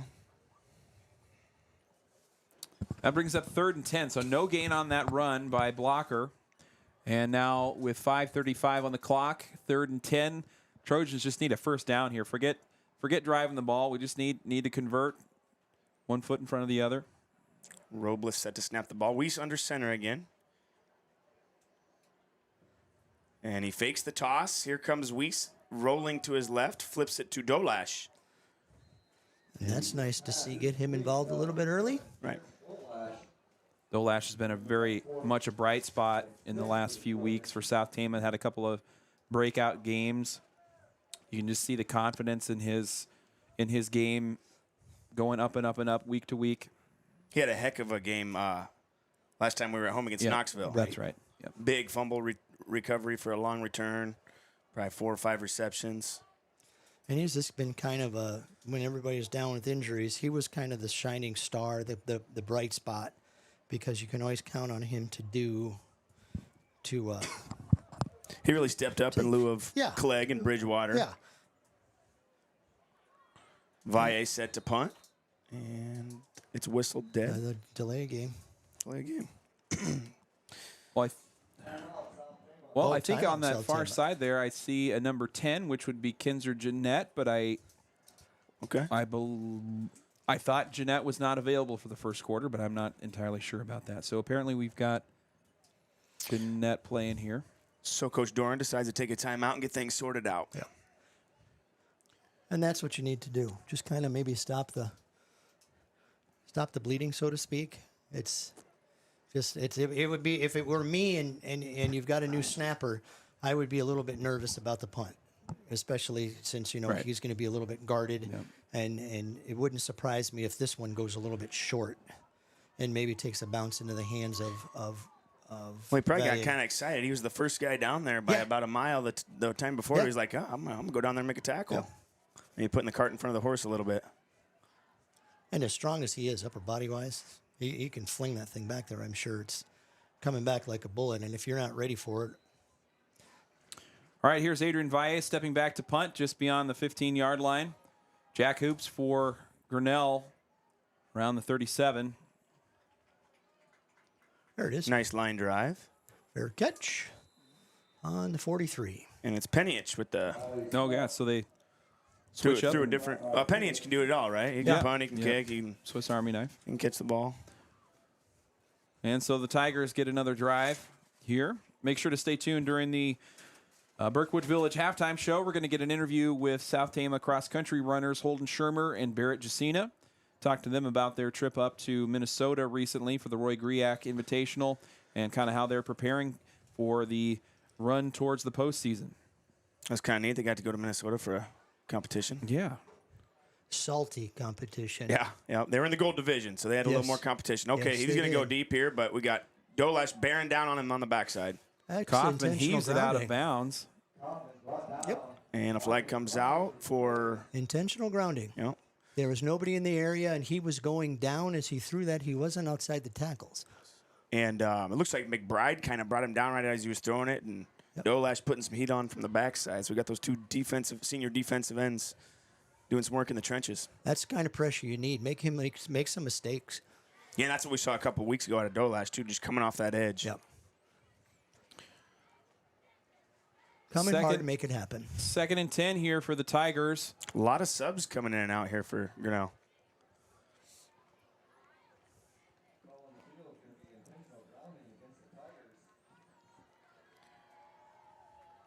So now 2nd and... So Jeanette in the game here at linebacker. First time we've seen him. We've got a bunch trips for Grinnell here. So those three guys right in a bunch together. A lot of times you might see a screen or maybe a pump and go. Nope, they're going to give it. Just a decoy on the outside, but a big gainer up the middle. Kaufman to Johnson again. Johnson, the 2 touchdowns in short yardage situations. And he's got a breakaway run down near the 50-yard line. Nick Upaw on the stop for STC. Upaw also stepping in as the backup quarterback tonight, as Emerson Bridgewater still recovering from a hand injury. And he played quarterback in that Frosh game, didn't he? I believe so, yeah. Yep. So the sophomore getting some playing time here. All right, Grinnell with a one-back set. It's like a spread look. And he's going to fake the handoff, play action, and go He's got a man. heaves it deep. Yeah. Looking for something there. Blocker on the coverage. And I think Tanner Large was kind of coming this way from that safety position, that free safety position. Another sophomore, Large, has been stepped into the lineup here a bit. Yeah, he's been starting the last 3 weeks. I think it's since Clegg came out, and he kind of played the similar positions as Clegg, and he must have done a good job. Coach liked what he saw and kept him in there. But we've got Clegg back to return a punt here. And so punting is Carson Penich. Grinnell's first punt of the game, and it's kind of a wobbly end over end. Clegg calling a fair catch. And you know what? That's not an easy thing to do with I was three gonna say, Grinnell with guys all around somebody you. standing right in your Yeah. face, but he's got to give him a little bit of a halo there too. Yeah. So Clegg fields the pop fly there, one of the outfielders for the Trojans baseball team. So Grinnell's first 3-and-out. Their first drive ended in a fumble recovered by South Tama, and then their second 2 drives ended in touchdown runs. And Before that big run he just had, Johnson had 5 yards and 2 touchdowns. Yeah. Rushing. So He's the short yardage back. Yes, the he goal is. line back, the fridge. And so far, I'd kind of wondered how Grinnell would approach South Tama tonight, and seeing those 2 blowout wins against CPU and Williamsburg last week. So far, they've seemed pretty tuned in and ready to go. Last year, South Tama actually went into halftime with a 1-point lead against Grinnell. Tigers ended up having a nice third quarter and won by double digits, but they're coming out a little quicker here this evening, and 3 minutes left to go in the first quarter. Short gain on first down. So it looks like South Tama's in a double tight, double wing formation. It's kind of some old school football a little bit, and then they've got blocker in the backfield behind Weiss, who's under center. do you think that's though they're coming out in that hoping to get some blocking on the edge there for Yeah, Cody because you got the 2 tight ends, you've got 2 wing backs that can hopefully try to help seal the edge. and it's kind of there it is right there. Yep. Double wing. There's a little And reverse. here's Bridgewater. Bridgewater on the reverse. So they fake the handoff to blocker and give it to Bridgewater around the end. Short gain on the play, and that'll bring up third down. Freshman Josh Ringler on the tackle for the Tigers. The Tigers starting a couple of freshmen straight away. To my knowledge, I don't believe they've got any key players injured tonight. So Yeah, they've got this freshman. They're starting at right tackle. This Will Slagle is 6'3", 245. Big boy. 3rd and 8 here for the Trojans on their own 25. And when you move a freshman up to the varsity at Grinnell, you know the guy's got some talent. Weiss under center. He fakes the handoff. Play action. Rolling to his right. Ball is tipped. Incomplete. Incomplete pass. Looking for Jeanette, possibly. Yep. At least that's who kind of fell on it. 4th down again for South Tama. So 4 drives with 4 and outs. Say that 3 times fast. 4 drives, 4 and outs. 4th and 8. I don't want to Valle. say it any more than once No. because that's not a good thing for us. Valle goes back inside the 15. Low snap, No. bounces off the ground. He's going to scoop it up. He's got to run. Tackled for a loss. And Valle. Valle trying to make something out of nothing, but And so another broken up punt execution ends in Grinnell taking the ball far in the backfield of South Tama. And so they'll start on the 15-yard line next here. so this is Grinnell's 5th drive of the first quarter. It's impressive. Yep. Yeah, a lot of change of possessions. Yeah, they've moved quick. They've they're showing these, spread formations a lot, but we haven't seen, huge pass plays down the field. I mean, the one was a screen pass and then a big run, but they took two long shots, both incomplete. 1st and 10 here for Kaufman and the Tigers. Going to be another handoff. And Johnson kind of swallowed up. Good pursuit there by number 28, Jacob Youngbear. Youngbear on the tackle. He's also been a little impressive this year too, with his effort. Yeah. 2nd and 10 now. No gain on that carry by Johnson. And South Tama forced the punt the last time out. See if they can kind of hold steady. Backed up against their own end zone now. 1 minute to go until we start the second quarter. Sokol and Robles putting their hand in the dirt there. A couple defensive tackles for South Tama. Kaufman in the shotgun. And he's going to keep it. Kaufman to the left, covered up.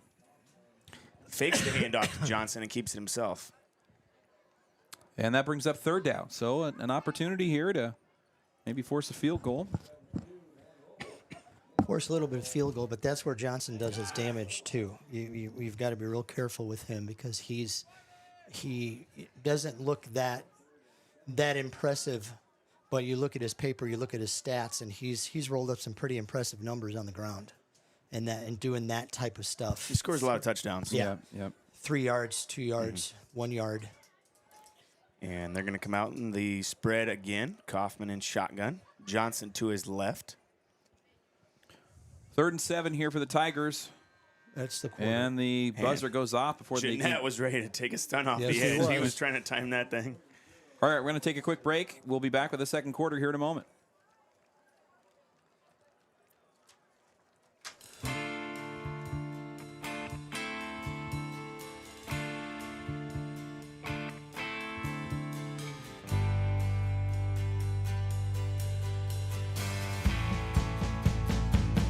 I'm telling you all I know. Are you hearing me? It's coming through what I play uncontrollably. I'm asking you to listen up, maybe understand. It's all I have to give you. It's my helping hand.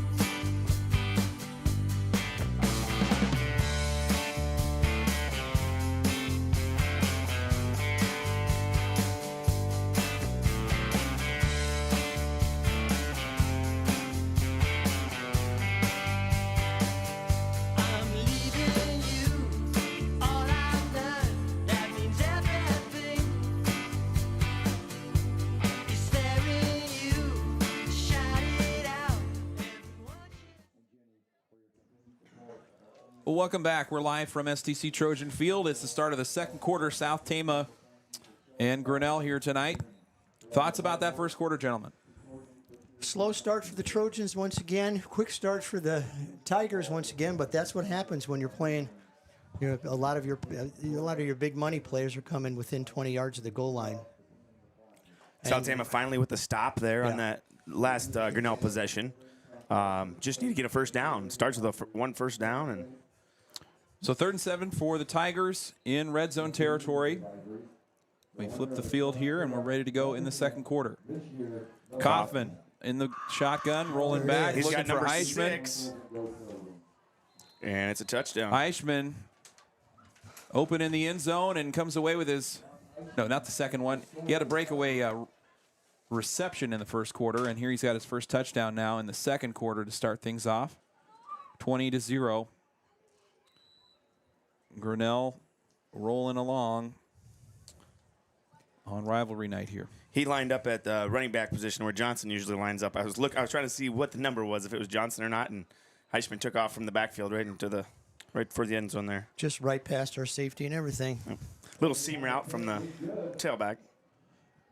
Hoops nails the PAT, and that makes it 21-0. Clean work for Grinnell here so far.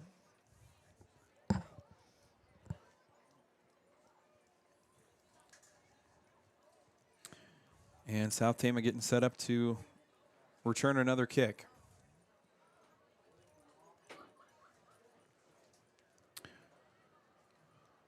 Reminder, we're going to have volleyball coverage coming your way on Tuesday. We'll be live from Van Horn as the Trojans travel to take on Benton Community in WAMAC Conference action.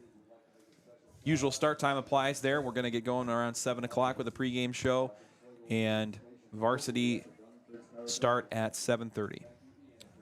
Blocker and Clegg back to return the kick. Peniich set to kick the ball off. Clegg on the far side, Blocker on our near side here in your camera's view. And it's going to be Blocker, but that's going to gonna go be over in his the head. end Wow, what a zone. kick. Yep. Penich boots it into the end zone. Touchback for the Trojans, and South Tama on their first drive now. Coach Bridgewater sending the Trojans out to try and put something together here. South Tama yet to find a first down. Well, no, did we have a first down that last drive? We might have. I don't think so. No, I don't think we so. did not.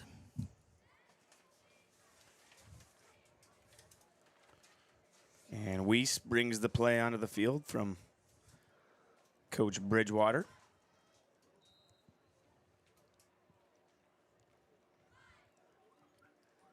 This will be very interesting to see what happens here. If we get we can maybe get a little. Okay, so this Something is happening. this is kind of an unbalanced look for South Tama. They've got an extra lineman here on the right side, 2 receivers out to the right as well. Weiss under center. Grinnell does adjust. You see both those Yep. linemen kind of jump over at the last second. And Blocker brought down. That's a horse collar. Yep, that's positive. Oh, hello there. Okay. Braden Johnson on the pursuit. I think he's going to be the one called for the horse collar around the 20, around the 15-yard line. So you can't reach up in the back of the pads behind the neck and pull somebody down by it. That should be a first down. And there was a little extracurricular activity out here. Bridgewater saw went that. down to the ground. Maybe Heichman. Maybe, I don't know. I don't know. I don't know. Heichman's not a wrestler, is he? I doesn't sound familiar. No, I was going to say, it doesn't. It's. We'll find out this year. We'll get to know him a little better this year with Yes. Grinnell coming into the WAMAC conference. Oh, How's that's that? right. Yeah. How's that going to work? Are you going to duel them twice? A lot of years we don't see him. So sometimes we'll see him if we pick him up late, like if there was a snow date. But Okay. I like that they're in the WAMAC because there's a lot of years that we don't see him, and maybe Yeah. the first time we do see him is in the district meet. So it'll be fun. I like competing against them. 1st and 10 here for the Trojans after the penalty. We'll bring up South Tama to the 35-yard line in their own territory. And Grinnell's shifting, trying to get into place, and Weiss snaps the ball. He's kind of moving to his right, looking back across the field. He's got a little bit of time. Weiss just kind of heaves it to the sidelines, and it goes out of bounds, incomplete. And I don't know if it's intentional grounding or if Weiss was tackled after a little bit late there. Flag, was it out near the, so out near the, where the pass was. Thrown, yeah. He had Bridgewater maybe 10 yards downfield. It is going to be called against Grinnell, it looks like. Okay. And so We're that getting will, a little chippy. Yeah, last 2 plays. Let's keep our composure. Yep, I wouldn't be surprised if there's a little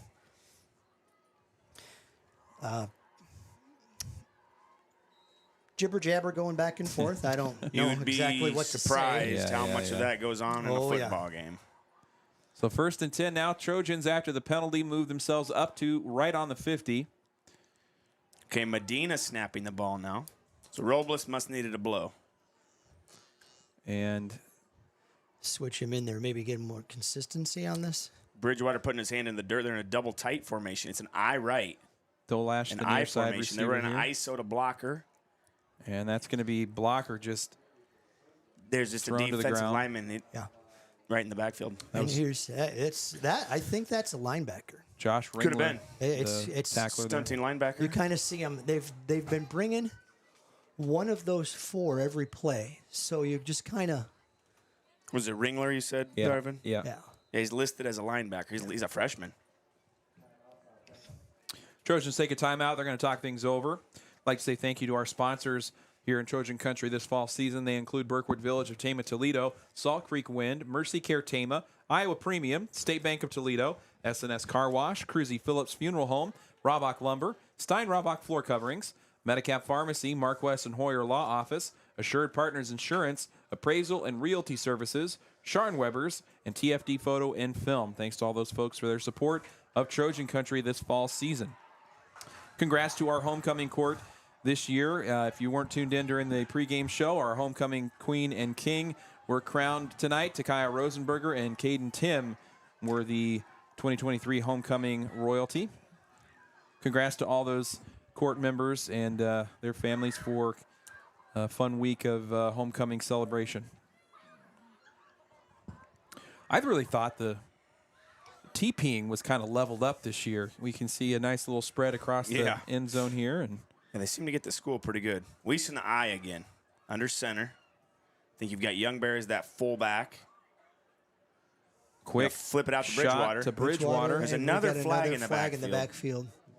Bridge maybe with 3 yards gained. I don't know if it's on Blocker. Blocker tried to step up and catch a stunting backer, a D lineman that came through, and maybe I think he hit him Yeah, below it the is. knees. I don't. Yeah, I think he chopped him. A little illegal block. 2nd and 13 now for the Trojans on the 47. You got Blocker running about 150 pounds, and you got probably about 260 bearing down on you. Yeah. Where are you going to Two hit of him? them coming from Yeah, you. where are you going to I hit know. him? Which I might try to take him on a little bit low as well. they hit you in the right spot, they could break him in half. Yeah, Blocker's kind of an Iron Man, though, this year. Yeah, he is. Gosh, look, going back to that Williamsburg game, he probably carried the ball the first 20 offensive plays by South Tama, other than the few passing plays that were. Well, in his first 3 years, he was kind of tender. He got banged up and he got smacked around a lot as a freshman and a sophomore. He had the same collarbone broken. And then last year he got hurt late. So, he dedicated himself and got himself in the weight room, got himself stronger. He's a hard worker, and but healthy. just one of those quiet kids. Kind of leads by example. And his teammates voted him as a captain preseason as a junior, so he must be doing something right. Yeah. 2nd and 28 now for the Trojans after the penalty set them back further into their own territory. Trojans in the eye. Weiss under center. And he looks for a Dolash to the outside. But Dolash picks it up but gets contact right after the reception. Heischman and a couple other Tigers on the tackle there. so Gallagher, I Dolash think. with his second reception of the game, both for minimal gains. And it's tough when it's 2nd and 27 to pick up. I mean, you like to pick up positive yards, but 3rd down and 22. Ball on the South Tama 38-yard line. Medina still snapping the ball for South Tama. Weiss in the eye. Young Bear behind him, followed by Blocker. Weiss is going to turn and heave one over the top. No, he was aiming Just forward. a little far, yeah. Dolash there along the far sideline and goes incomplete. Staying cautious. Double coverage on that, too, from Grinnell. Tried to throw it over his Just outside so- yeah. shoulder. Yeah, nice little fade. Those are tough to defend if you can. If you can squeeze it in Yep. there, and he throws a nice ball, but that's one of the things that I wish watching the last couple of games. If Daniel would have been out and grooming himself towards that quarterback position, I think that he would have a lot more success. Just the this year. timing. Yeah, Right. yeah. Just it's so much just losing a couple of years. So I think is this Bridgewater now punting? Yeah. punting, yep. I got going. I don't know the punts. I don't know if you can blame Adrian Valle. The mean, the one was snaps have high. been The other one hit the tough, ground yeah. before it got to him. No. But you got to figure if the snaps are going to be unreliable, you maybe put a little bigger body, a kid that's played varsity level a lot longer. Someone good with their hands. Yeah. Yep. And this could be one of those Mr. Everything things too. I mean, just get him out there and put the ball in the hands of your best player and see what's going to happen. So a penalty will push South Tama back a little further as they get ready to punt. And I think we have Hoops back here as the punt returner now. And Bridgewater kicks it High, Straight up in short the punt. air. Had some height on it at least. Had some height on it, going about 15 yards.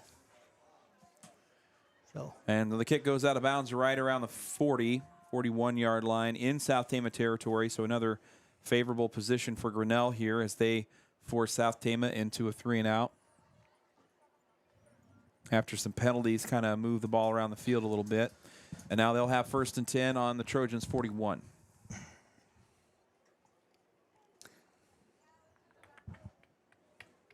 Ten minutes left in the second quarter.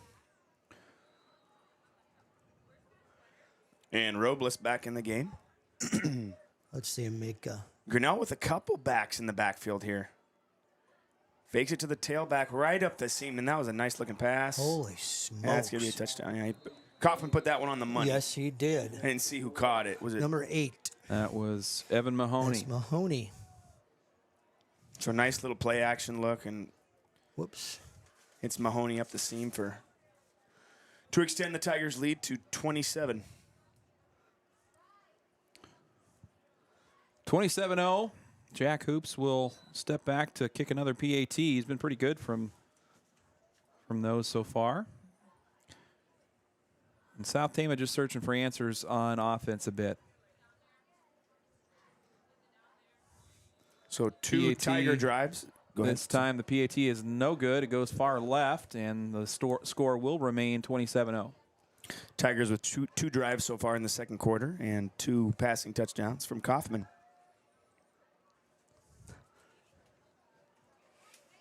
And that's one of the things I think Grinnell has kind of gotten through the toughest part of district play, losing to Solon last week. I know that you've got Benton coming up next week down at Grinnell, and then they still have to play Williamsburg. Yeah. And they're moving. Grinnell is moving up in the power rankings, so there's a possibility. As tough as our district is, you could get third place team into playoffs. Mm-hmm. Well, pretty simple and easy. And they play tough against Benton. Yeah. And that could change their fortunes a little bit. And that's the whole thing is that the record can get you there, and we'll see them going to Williamsburg and probably needing a win to keep them in it, and then just from there you just let the punches roll. Obviously, this is a tough game. And it's going to be blocker. And the ball's in the end zone through the again. end zone. But they still, Grinnell still has to. We still have to play Fairfield. Grinnell still has to play Fairfield. We called a game. What was it? Roland Story, who made the playoffs a year ago. Yep. With a losing record. Yeah. Yep, they did. So what happens? It happens more. It's going to happen a lot now since with the new classifications and stuff like that. But there was somebody who made a march to the semifinals in like 5A a couple years ago, wasn't it? I don't know. Was it with a losing record? It'd be a fun deal, though. Fun way to end your senior year, wouldn't yeah, it? wow. You have a losing record, then go on a run like that. Yep. 10-10 on the clock here in the second quarter. South Tama will take over after the touchdown from Evan Mahoney. Push the score to 27-0. South Tama back in the I formation. Young Bear leads blocker. And he's tackled right away by Braden Johnson, number 4. Second down coming here for South Tama. 2nd and 12. It was a 2-yard loss on that run by blocker. And Wyatt Silhonic now entering the game. He'll come in for Josh Stoll. Neat moment during the pregame as Wyatt Silhonic and Tanner Large were a part of the Sons of the American Legion that were participated in the color guard during the national anthem. So they were out there with the color guard tonight. That was neat to see. And getting to know those two kids, they're very proud of the work they do with the Sons of American Legion. Weiss drops back. That's too far. And has to throw it away. Yep. We've seen that 3 or 4 times tonight here where he's just, it's like a So they must fire have said he hose was out that's of the turned on. pocket. Yeah. Yeah, he did drop back about He's kind of running for his life. 15 yards. He dropped back. If you look where the yard marker is, he was darn near to the end zone. So South Tama on the after the incomplete has now 3rd and 12 on the 18, on their own 18. Got to be careful here Interesting to see how another punt situation might happen if they send Valle out again with that short punt from Bridgewater last time out. But anyway, here's third down on the Toss 18. to blocker. Blocker running to his left. Maybe picks up 2 or 3. 2 or 3. But it's going to force another punt from South Tama. Trojans not finding the outside edge at all in their run game so far here in the first half. See Valle running back out there. That's good to see. I mean, I haven't seen Valle on kick return or anything like that. He doesn't play much Right. offense or defense. So And like you say, I don't think you can blame it on him not those ones. with, No, with those snaps, with the high and the low. Maybe just kind of sit him out just to give him a little bit more confidence. Come back in, give him a little rest. And that one's Yeah, picks that one up off the turf, And that was, I think that was blocked at the line. Kind of booted straight ahead and rolls out of bounds near the 30. so great field position for the Tigers. Yeah. This is one of those things where you think Grinnell takes the opportunity to just go for it right now. Get up their 35 points, and then First and 10 now for the Tigers, just outside the red zone in South Tama territory. Okay, Grinnell goes a bunch trips here to the left. So all 3 of those guys in a bunch. They have 1 receiver. Kaufman has 1 to the right. Looks like he's barking out some orders out here to his receivers, and they're kind of talking amongst themselves. there it is. Coppin going to the right. Yep. Little For decoy 9. there. And it's Penny Penich. Penich, yep. We've seen those bunch formations a couple times from the Tigers, but both times it was kind of a decoy. I think they ran once out of it, and then they throw it to the backside. Second and 2 now for Grinnell.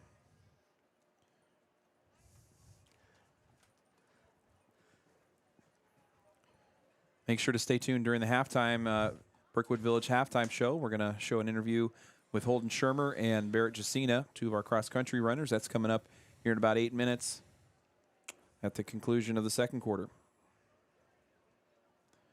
Kaufman takes the snap out of shotgun. He gives it to Johnson up the middle.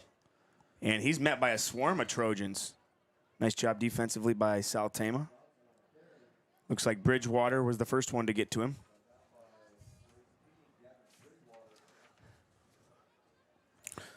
Keying on him a little bit there. This kind of Bridgewater kind of scooting around to see where he was going to line up. And Yeah, if someone's going to run the ball, it's Ben Johnson tonight. So Kaufman maybe with 1 carry. he's had a couple of carries. Yeah. But nothing spectacular. They've only had, for crying out loud, Johnson's got 5 rushes and 21 yards and 2 touchdowns. So we got this little bunch trips out to the near side again. South Tama trying to adjust. He's going to try and, you know what? It's the decoy. Here's Johnson again. Gosh, he kind of pinballed around in there. I thought maybe we'd get him in the backfield. But it brings up first down. Tigers keep the drive alive inside the red zone now. They're just milking clock. That's the biggest part of it.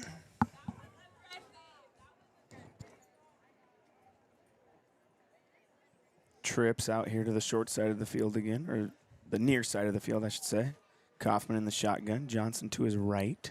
You'd think one of these times he's going to throw into that bunch. That's what I'm waiting for. There's the screen. That's And it goes high and out of bounds. Whenever I see that bunch, I'm always thinking screen. Exactly. Because you got 2 lead blockers right in front of you there. Mahoney, But the those intended guys were receiver. way out there. Yeah. And it's like they're just, That's like a 15-yard throw. across the field. Yeah.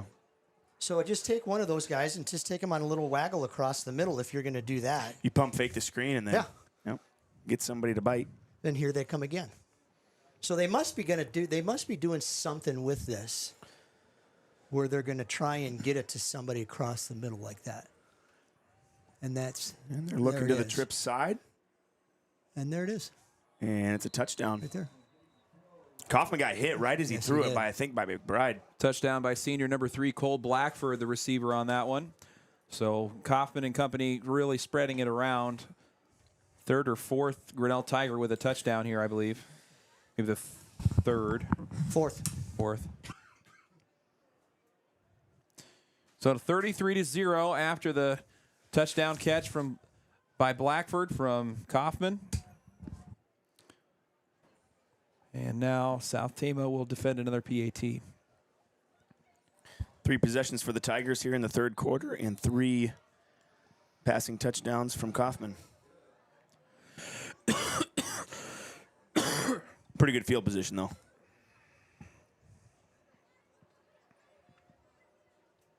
They score on the 2-point conversion. Yep.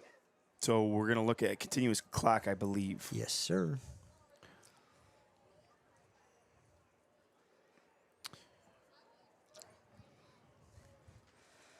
Continuous clock till it gets back under 25, if I'm not mistaken, all the way through. Kind of. Yep. It used to be you had to wait till after halftime, Yes. I think. Yep. Well, it used to be. There was some back- type of 40-point rule or something. There was after halftime. there was a 50-point rule at 50-point, halftime. okay. Because I remember way back when I think we went, Van Dyke and Plants we had Wes Hand and that they had to kind of corral those guys in to get them so that we could play longer into the second half, and of course you can't.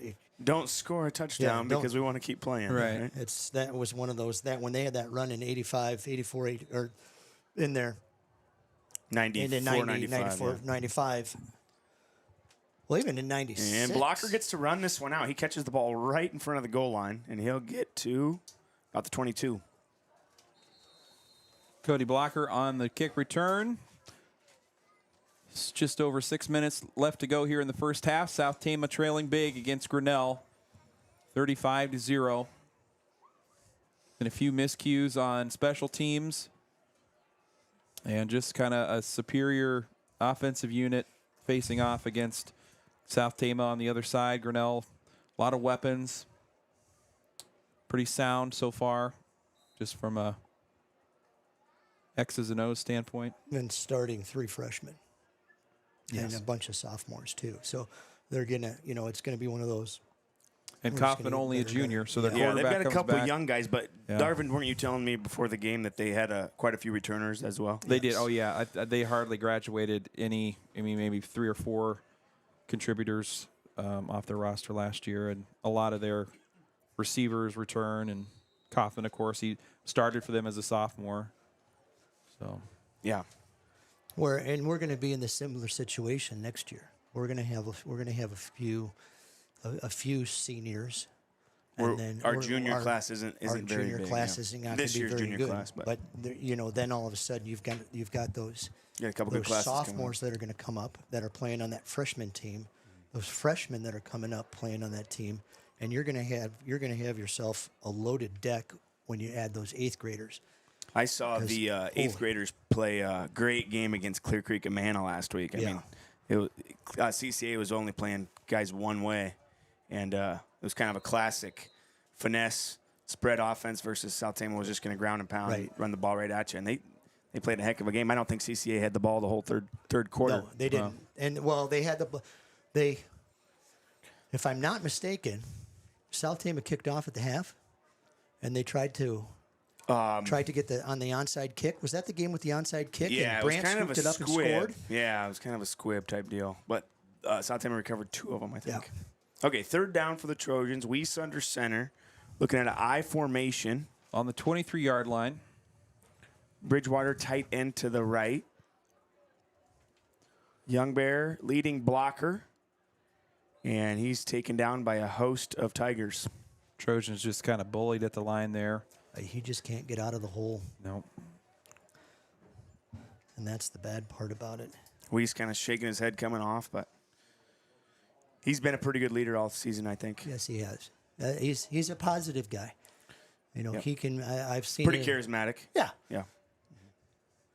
he's going to be a good car salesman sometime. He'll be good at something, I think. No, he's Yeah, going to be he'll really at good at it. something.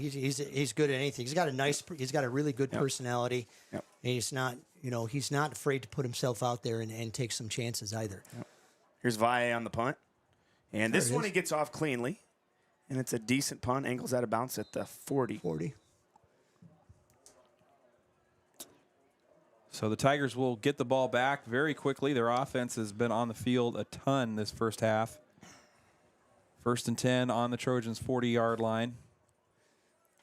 See if they go back to that kind of loaded receiver formation we saw throughout the last drive.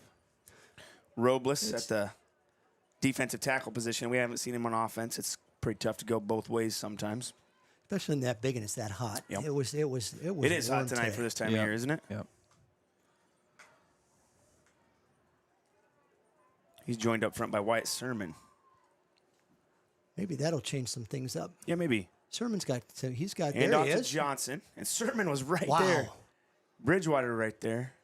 And Blocker finally runs him out of bounds. Johnson just stiff arms his way through 3 or 4 tacklers and makes his way to the sideline. It's a short run, but positive yards nonetheless for Grinnell. And that sets up a manageable 2nd and 4. Here in near the 35-yard line.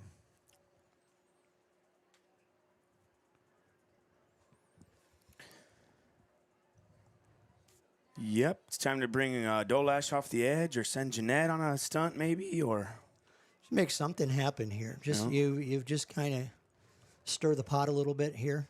kind of a tighter formation, not as wide, but they get the edge. Here's Blocker almost on the takedown, and maybe Thompson maybe pushes him out. Anthony? Is that number 12? 42. Josh Ringler again. Ringler. So Anthony Thompson getting in the action a little bit. Big gain there by Grinnell as they get all the way to the goal line now.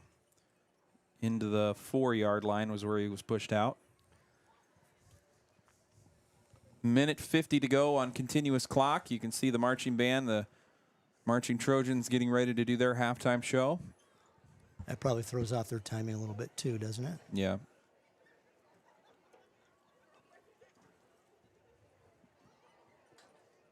That's Ringler again. In for the touchdown. 6 yards? 4 yards.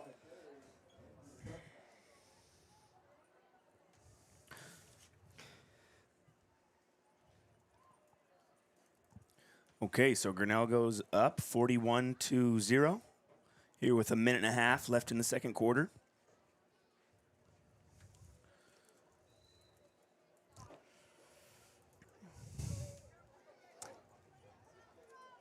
And the big question is what's Grinnell going to do in the second half? You'd think when they'd it be comes calling to off the it? dogs a little bit because it's It's- still pretty early in Yeah. the season. Yeah, it's And they're already up 40. I mean, Yeah, what do they have to? they've gotten some kids some stats to this point, and another PAT goes through 42-0. But you also do have to consider point-wise and power ranking, True. and True. it's And they're even where though- they are in their whole. Yeah. Yeah. Even though you're in the power rankings, you're beating a team that's it's a district team, so it's going to kind of weigh heavier on your stats. But the thing is that it's I don't know. Yeah. I don't like. I know Coach Haddonfield. He's not the kind of a guy who's going to run it up. But if there's a reason he needs to, just to kind of Well, if isn't you there a can. cap on the points? I think it's, if I'm not mistaken, there. If you beat a is- team by 40 or more, you get this many points. it's you're done. That's why I'm thinking maybe they're going to call out the dogs, because if I remember right, there's a I don't know what the point total is. It would make sense, But though, it's- right? Like you yeah. get to a certain point, and Well, like last week in Williamsburg, Richie is the coaches at Williamsburg tried to. But how do you tell a sophomore or a junior that hasn't got much playing time to fall down in the middle of the field when he's got an open run or something? yeah, like whoever's out there, you It's- can put in your second string, your third Yeah. team, but whoever's out there, you want them playing their that. hardest. Exactly.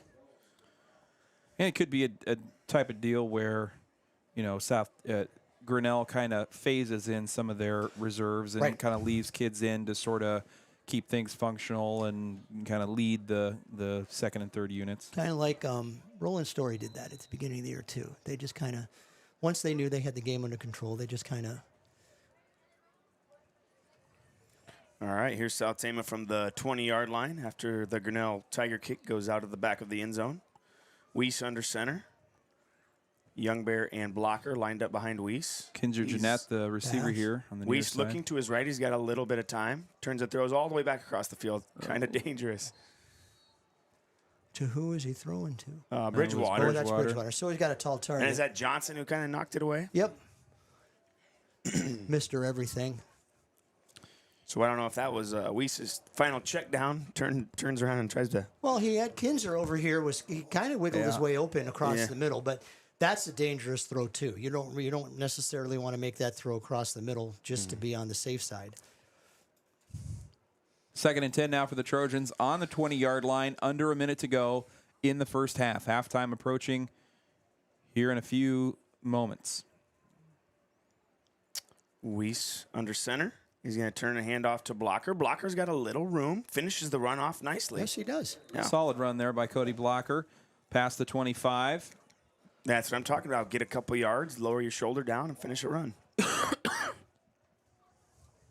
3rd down and 5 coming here for the Trojans, but they're going to have to be aware of the continuous clock if they want to get a good play off here. 15 seconds to go.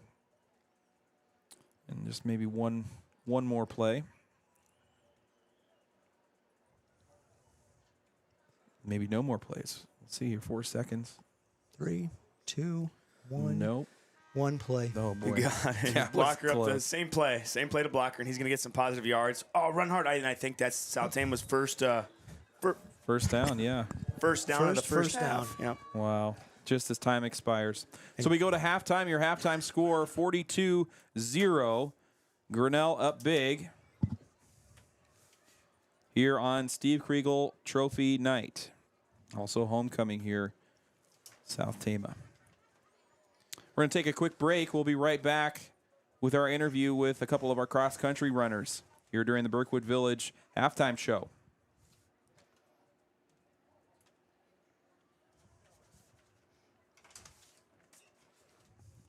Are they coming up here or you got them?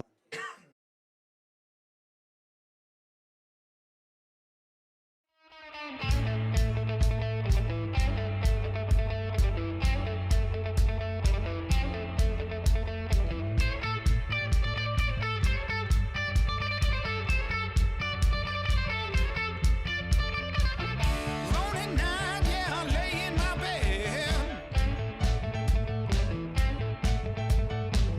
Sound of my heart just pumping in my chest. Soaked in sweat, the visions they come. Like steel to the hammer, it sounds like a gun. Don't you ever forsake me. Leave me here all alone to bleed.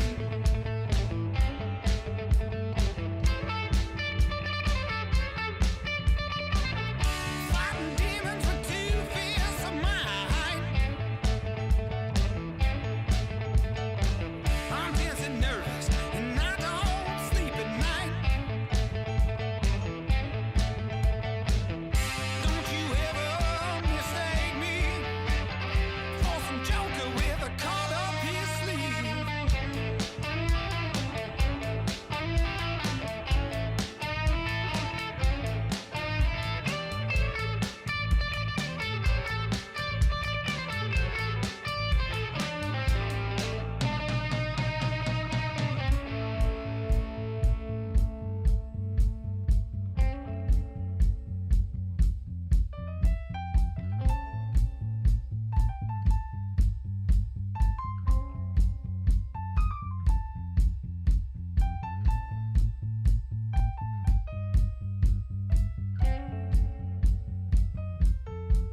Somebody tell me why I'm all alone.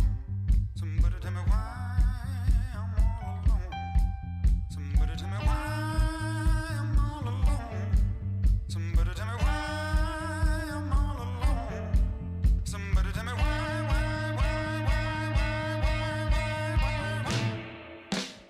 Fighting demons with 2 All right, we're just wrapping up with the homecoming parade. We're catching a few of our South Tama athletes kind of as the parade is dispersing. We got Daniel Weiss here. Daniel, how you doing tonight? Just got done.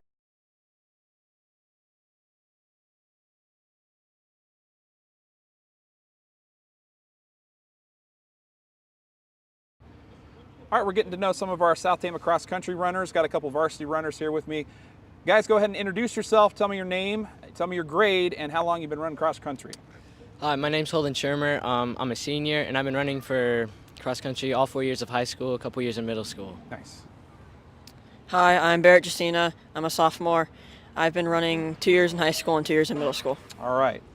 So you guys were recently up at an out-of-state cross-country meet, the Roy Griak Invitational, up in that was loud. Up in Minnesota.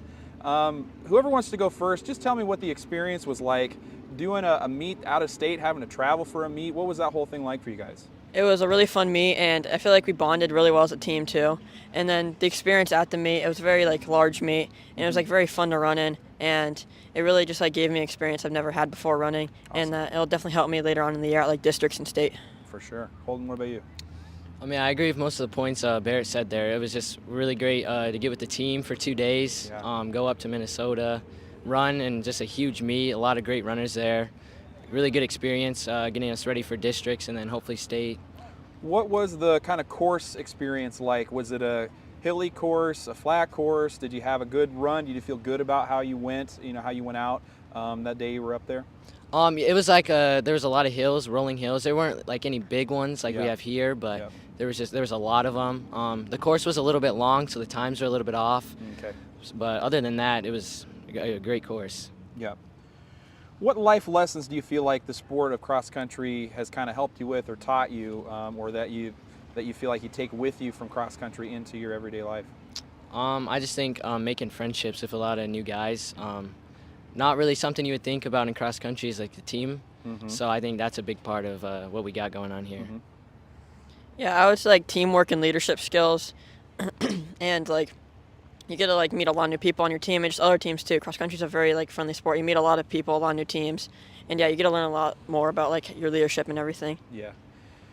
Thinking through kind of last year and this year's season, do you have a favorite course that you like to be at, or a favorite couple of places that you like to run each year? I know that a lot of the locations are repetitive year to year. Yeah, I definitely like Wartburg. It's a very quick course. It's pretty flat. It's really good course to really run PRs on and everything. And our home course, it's really hilly, but it can be fun to run on too, and show what you got on the hills and everything, mm-hmm. and really just show what you've been training all year. And it's home meet in front of your home fans and everything, so it's a really fun meet. Yeah, my favorite course is definitely the Wartburg course. Every year we run it. We all have great times. Just a fun course to run overall. Good teams there too. Good environment. Talk a little bit about the camaraderie experience between you and the other team members on the cross-country team. Any favorite memories or things that really stick out or you look forward to each week as you kind of get ready for your meets and go about your season? I just look forward to being with the team. I mean, we're all so close. We've been doing this for so long. We all have great experience. And everything we do, we're usually doing it together. So great times. Yeah, I was kind of thinking the same thing as him. It's just great being with the team, and they've really accepted me, as most of them are all seniors on varsity, and I'm a sophomore, and they just really accepted me well. And yeah, it's just great being with the team and everything. For sure. Can you describe the role that your coaches play in your development, both as an athlete and as a person or a student at school? Yeah, they play a huge role. They're very supportive, helpful. They really push us to be the best that we can be, more than just running, just in our everyday lives, and just to be better people and do just what we can. Yep. Yeah, I think they've been great role models for us in school. They're always making sure we got our schoolwork done so we can run. And then just at practices, usually Coach Davis is running with us, pushing us to make sure we're doing the workouts. Yep. Last year, South Tama gets really close to a state tournament or a state meet bid. This year, kind of bringing almost the entire team back. Mm-hmm. At this point in the season, what is the mindset for you two as you're trying to, build back into that position where you can compete and get to the state meet? Just keep an open mind. Don't go down on yourself too much. The times aren't what you really want to see right now, but you're going to build up to there. Yep. And just be ready for districts, because that's what matters. Yeah, you just got to just keep being confident in yourself, and just know that you can run really good times, and that you're going to be able to do it. And you just have to come in just kind of mad about what happened last year though, and just run better because of that. For sure. I know the mental aspect of running is a big part, especially in distance running. Are there any like mantras or things that you say to yourself, as you're on the course, and or is it kind of different from meet to meet? What is kind of the mental aspect of it like for you guys? For me, it's a little bit different meet to meet. I mean, there's certain things you're always going to tell yourself you got to keep pushing and everything, but depending on the meet, there's certain times you want to go for, places, teams you got to beat. Tell yourself, get the next guy. Yeah. That could be the difference between a team that you beat and a team you don't beat. So you just got to tell yourself, and do it for your teammates too, not just for yourself. Yep. Yep. Yeah, a lot of same things he said. I was just saying in my head, just keep pushing. You're almost there. Yep. Just run as hard as you can. Don't save anything, because if you save anything to the end, then you're going to feel like you didn't run the race Right. all out like Yep. you could. And Holden, you're one of the seniors this year. Can you tell us a little bit your plans after high school? I know we got a little ways to go yet before graduation, but what is kind of that tentative plan for you? I don't really have like a specific plan set down. Yep. I would like to do something in like sports, Mhm. anything in that. I love like any kind of sport. So Nice. All right, some quick hit questions for you here. A favorite pregame meal or team dinner, maybe? definitely spaghetti, pasta, any type of that. All right.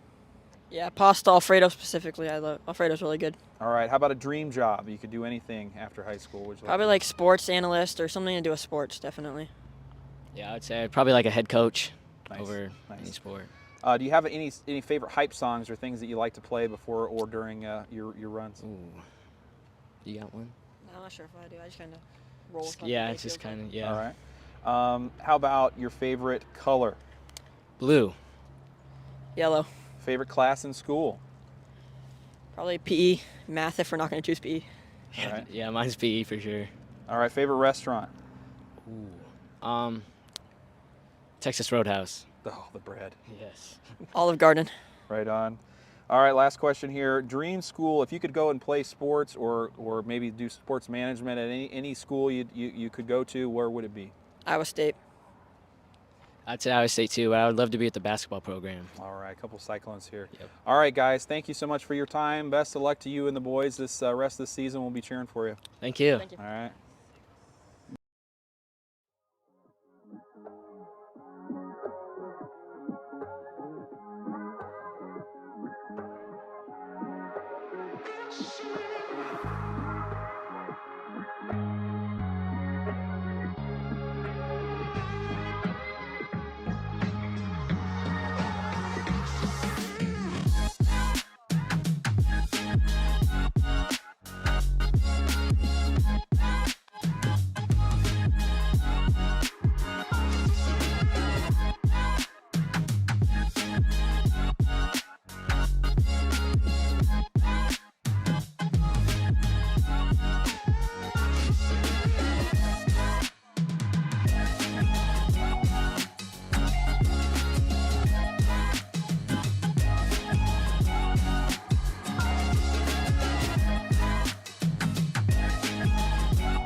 Welcome back live from Trojan Field. It's halftime as the team's getting warmed up on the field here. Grinnell out big here in the first half, 42-0 the score on homecoming night. The Steve Kriegel Memorial Trophy game as well. George, I'll let you take it away and give us some unofficial halftime stats. Well, some unofficial halftime stats, Darvin. We've got Cody Blocker with 8 yards and 12 rushes. Daniel Weiss got 2 rushes for 8 yards, and Gavin Bridgewater has 1 rush for 2 yards. Passing-wise, Daniel Weiss is 3 for 8 for 9 yards. Receiving, Bridgewater's got 2 receptions for 6 yards, and Jeremy Dolash has 1 reception for 3 yards. That's kind of the highlights of the Trojan side. On the Grinnell side, we've got their nice back Johnson, 36 yards on 7 carries, 2 touchdowns there. The first 2 scores of the game, a 3-yard and a 2-yard touchdown run. And after that, it's been pass and run to 1, 2, 3, 4, 5 different Tigers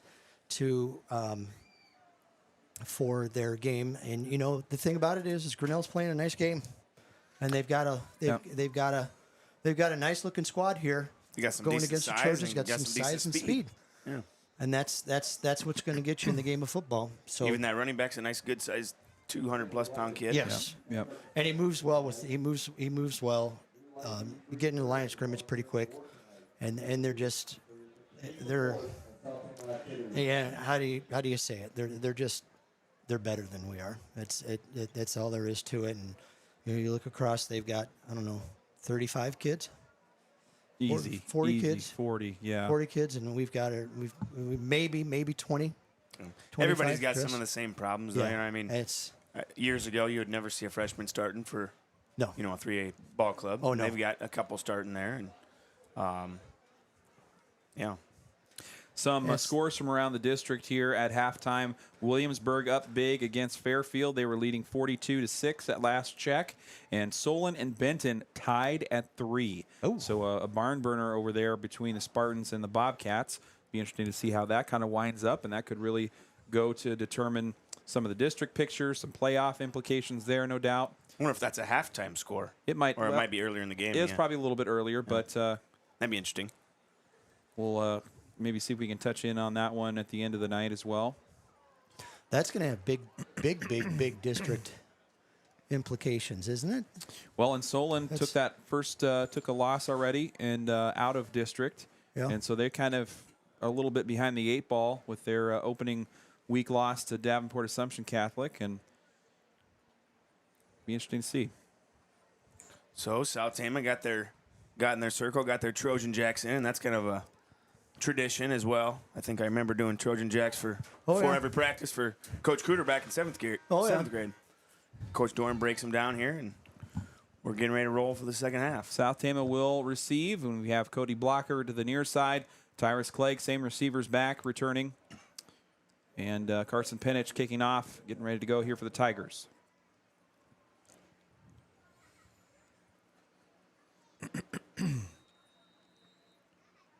And here we go. Can't ask for a better night. Oh, man. Yeah, it's really been Late September. Can you hear- favorable weather this season. Blocker kind of moving toward the right Oh, side. here it goes. And here he goes. Nice. Good, Nice return. solid Look at him Look at finish that. the run. Nice, solid return. Put his Yeah. shoulder down, knocked a guy down. So that's what Cody Blocker can do if he gets a little bit of space. It's good to see him get that opportunity there. Yeah. Breaks away past the 40-yard line, and South Tama will start their first drive of the second half. Best Trailing field position of the 42-0. night. Yeah, absolutely. That'll get you fired up a little bit. That's what we want to see. First and 10 for the Trojans on the 42. Opening moments of the third quarter. Robles back in there at center. He's got Sermon to his right. Medina to his left. South Tama back in that I formation. Here's Weiss taking the snap. Looks like he wants to flip it out. Trouble there on no. And I don't know if that was a broken play or if it was designed. It looked like he was kind of looking toward Bridgewater for a Yeah. second, then And tried to it'll flip be, it to Blocker at the last second. Fumble and a turnover for South Tama. That was, I think, I could see that on the replay. I think that you would see that he would want that back. because I think he was trying to throw the ball out to Bridgewater on a quick screen. and then it just kind of slipped out of his hands. It looked like it was going towards blocker. Well, I think there was a big D end in his face, and he was like, "Oops, I can't throw that. Where else can I go with it?" So, oh boy, maybe a little panic mode. 1st and 10 for the Tigers now after the fumble recovery. Kaufman with Johnson in the backfield. 2 receivers to his right, 1 to his left. It's a give to Johnson up the middle. Short gain there, but he makes his way down to the 30-yard line, setting up 2nd down. Kinzer Jeanette with a little penetration into the backfield there. Coach Doran must have dialed up a little stunt for Kinzer there. I think it's going to be sending somebody every play. Why not? He's got to be. Why not? There's nothing to lose, and if you can seal up that hole, send the dogs. and make Johnson make the adjustments. At least one person every play, right? Yeah. 2nd and 8 now for Grinnell in South Tama territory. Hopefully disrupt things. Let's see if Coach Doran dials up another one. He's got Jacob Youngbear, an outside backer, and Clegg playing outside linebacker at the moment. Jeanette and Bridgewater in the middle. And Kaufman turns and slings it out to the right. Yep. Intended receiver was Cole Blackford, and it goes way to the left to the turf, and it'll bring up 3rd down. Sokol found his way into the backfield that time. He put a little pressure on. 3rd and 8 now on the 30 as we are at the 10-minute mark. Continuous clock going to be moving along here in the second half, and unless South Tama can really mount a comeback. 17 points. And here's Kaufman in the shotgun. Hands off to Johnson. Johnson dragging tacklers with him. Youngbear kind of hopped on his back there and ended up kind of dragging him down. Nevertheless, the tackle goes to Youngbear, and it's a 4th down for Grinnell. Down, yeah. And now we'll see what the kind of decision-making is for Coach Hadenfeld and the Tigers, as they may be in field goal position. Hard to tell, but I don't see any subs coming in. Maybe just one player running in the... Right, he's going to run in the play. I think they're going to go for it here. That's Kaufman running in the play, wasn't it? Went over to talk to his coach. And 4th and 3 for the Tigers on the 25. 2 receivers to the right. They do have a tight end to the left side. Here comes Jeanette. High snap, handoff to Johnson. Runs right over that left side. Pile pushing their way through the South Tama defense. Easy 1st down there. And blocker on the tackle, it looks like. This is one of those situations, I think, as a coach, you're thinking more live scrimmage than anything else. Right. You know, get them in there and see if you can't run some new stuff that maybe you're working on that you're going to introduce later in the year. And just to practice it, I can't imagine what they're thinking if they score. You know, it's... if they have their starters in, which they do still. Yeah. And maybe they said, okay, we're Here's going to Johnson to the left. Give the starters one possession, yeah, right? and that's what I was saying. I was just going to say that. Just give them one shot, score. They know they're going to be done. The run by Kinnick Johnson gets the ball inside the 15. Blocker on the tackle gets up a little slow, but looks like Coach Doran must say, you ask Blocker if he's all right. Blocker gives a little thumbs up as he walks back to the middle of the field. No, I like that. He wouldn't lie about that. Yeah. You know that.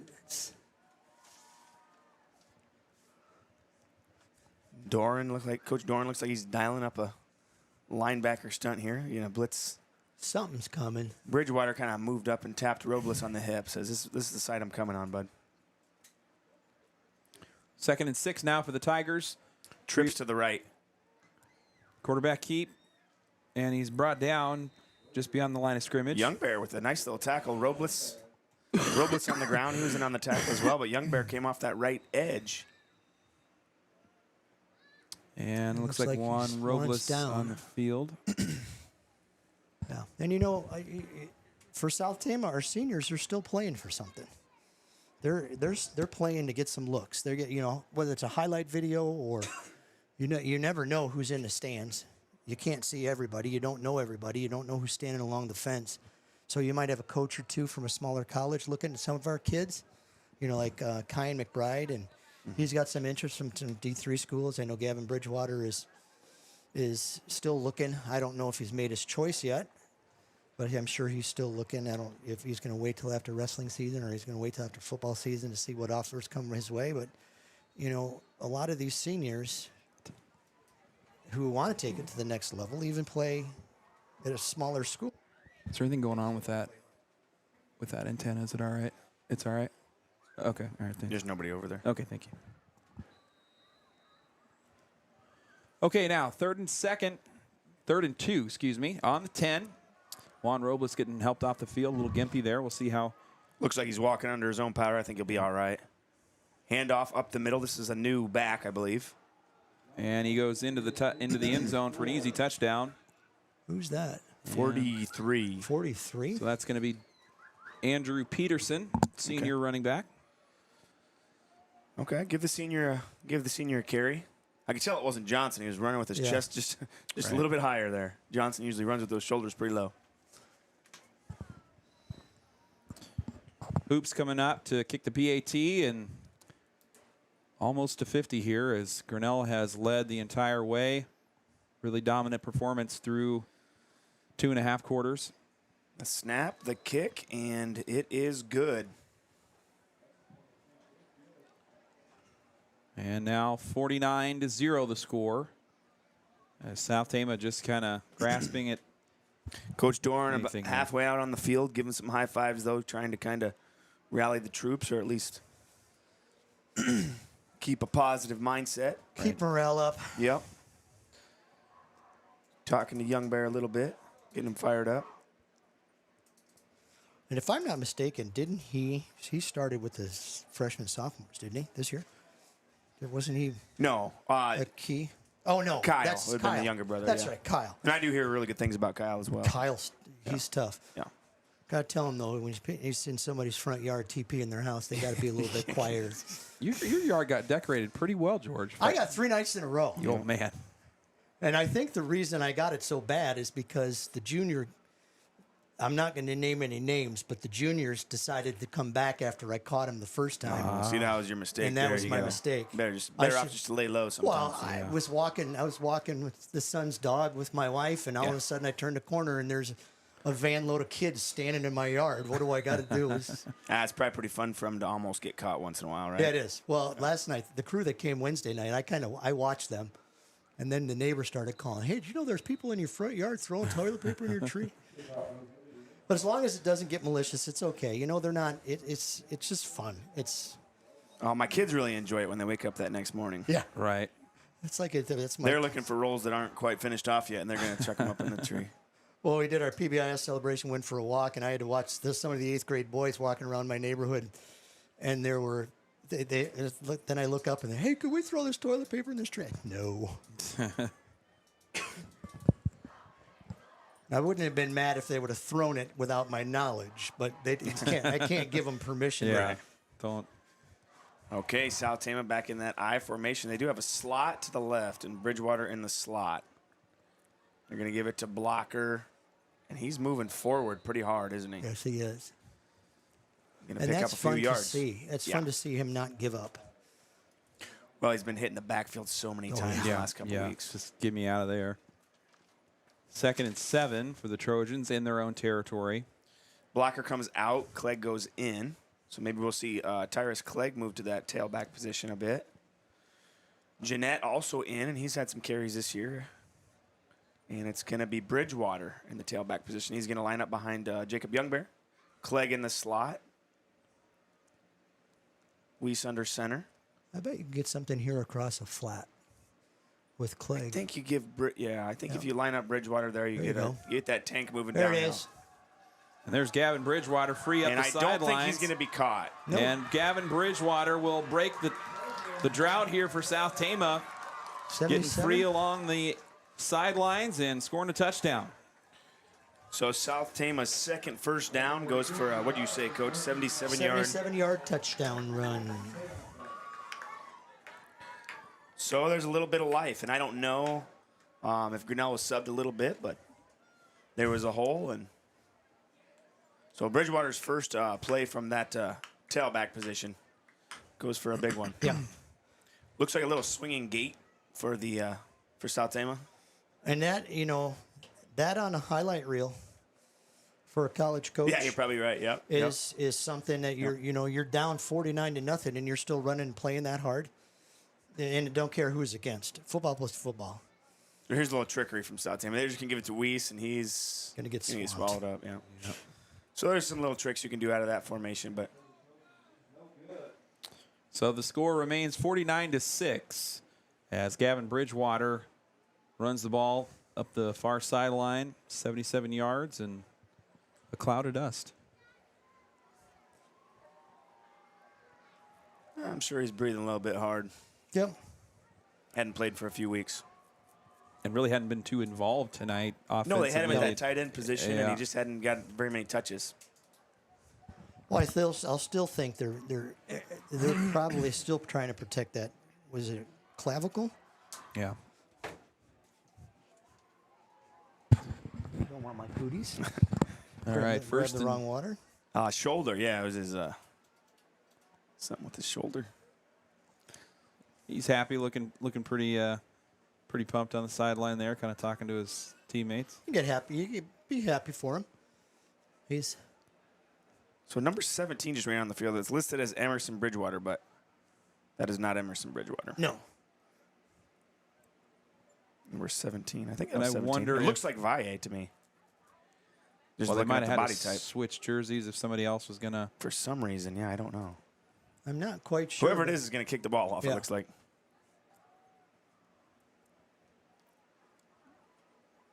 Clegg runs in. Dolash runs out. You got Bridgewater. Emerson has the big club on his hand, Yeah. And he's about 6'3". And Yeah. that's and I don't That's know. got to be Vi. It looks like Vi. it looks like his build, does it not? Yeah, it does. So maybe they're. I don't know what they're going to do with him. Something, though, if he switches jerseys. You know what? Emerson's been playing offensive tackle for the Frosh team with his hand Yeah. casted up. So he's probably going to take Valle's number, which was a lineman number, if he's going to get some reps in on the line. Grinnell returner picks it up off the field, going along the sidelines. Boy. How many times do you see that happen at every Big level? 62 can't quite get there. Silhonic trying to run him down at the end, but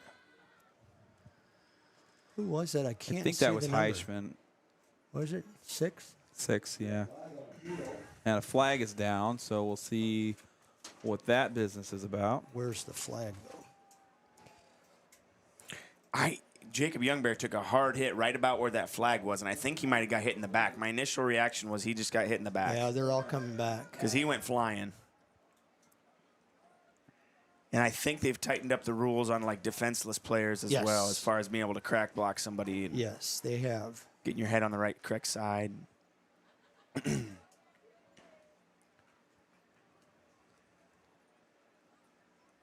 Yep, they're going to bring it back to the 35, so that must have been where the infraction occurred. But they have, that's something, especially in high school, especially on the kickoffs. I know at the college Yep. level, they're emphasizing that because There used to be so many blindside hits on those kickoffs and Yeah. punts. Guys would be looking at the ball or looking downfield, and you'd just come up and. yeah, Okay, Grinnell out of the shotgun. South Tama sending a heavy blitz. Bridgewater drags him down from behind, and that's number 42 again. Peterson. So here's a flag after the play. Getting a little chippy out there. Yep. South Tama doing a lot of subbing too. Here comes Drayton White onto the field for Kinzer Jeanette. Yeah, it's going to be against South Tama, so. Personal foul. So we got to keep our composure here a little bit. We're down by 49, and they just picked up 30 yards. 25. Yeah, significant gain here off the penalty. And now the Tigers at the 46-yard line, where they will have a 1st and 10. Broadcast reminder, we'll be live from Benton Community on Tuesday for volleyball action, and then next Friday right back here at home at Trojan Field as the Trojans host Fairfield in district play. Kaufman with 2 receivers to his right.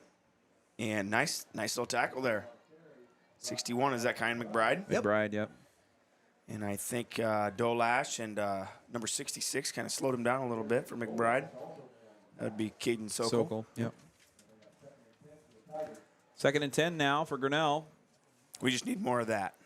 Right. Kaufman still working under center for Grinnell here despite the lead. Let's see. Did they just sub him out? Is it 13 out there? Or is that still? That's him, yep. Oh, no, I'm sorry. Is that Doty? Derek Doty. Okay, yep. So Derek Doty working now. And there's number 42 again. I can't. Sokol on the tackle in there. Andrew Peterson, the run for Grinnell. Peterson and Doty, kind of the. Got to change our names here. We've been seeing Kaufman and Johnson all night. We got to. 3rd and 6 now for Grinnell as the kind of second unit at work against South Tama here on homecoming night. Just over 3 minutes to go here in the 3rd quarter. McBride, Sokol, Silhonic, and Dolash across the front for South Tama on the defensive line. Clegg, Bridgewater, Young Bear, and White at the linebackers. And McBride getting in on some more action there. Piled up by 3 or 4 Trojans. Sokol in on some action again, but McBride with the initial hit. Brings up 4th down, yep. yeah. 4th and 5 for Grinnell. And we'll see if they want to run their punt unit maybe or just keep their offense going. They're going to wind that clock down though all the way, aren't they?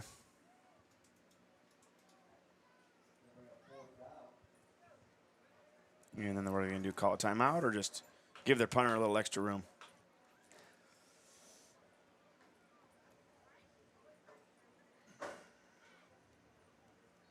And you're going to call a timeout. Yep. I'd like to thank our sponsors for our fall season. Brookwood Village of Tama Toledo, Salt Creek Wind, Mercy Care Tama, Iowa Premium, State Bank of Toledo, S&S Car Wash, Cruzy Phillips Funeral Home, Robach Lumber, Stein Robach Floor Coverings, Medicap Pharmacy, Marquess and Hoyer Law Office, Assured Partners Insurance, Appraisal and Realty Services, Sharn Webbers, and TFD Photo and Film. All of our Trojan Country broadcasts also made possible by the Charlie Townsley Memorial. Thanks to all of our sponsors for getting us through this fall season. Could not do it without you. And like I said earlier, action rolls on next week with our last regular season volleyball broadcast as the Trojans take on Benton on Tuesday. Then the week after that will be the conference tournament. South Tama in action tomorrow over in Union for for a tournament. So best of luck to the Trojans on the road Saturday. And then we'll see him again on Tuesday. So Grinnell is lining up to punt here, but I would be yelling, watch the ball if I was the South Tama coaches. And it's kind of a sidewinder. Punt goes out of bounds. I was kind of surprised they punted there. Yeah. Just under 2 minutes left here, and South Tama regains the ball after forcing Grinnell to a 4-and-out. Probably why they called timeout to get their first punt crew back on the field. Well, they haven't had much action tonight. No. So it's one of those you're not going to see subbed out very much in a game like this. Give them a shot to get their stats pumped up. Okay, let's see if South Tama goes back to that I formation, and it looks like they do, but we'll have a timeout on the field. Timeout. Yeah, it gets a little dicey when you're trying to sub players and people are playing out of position.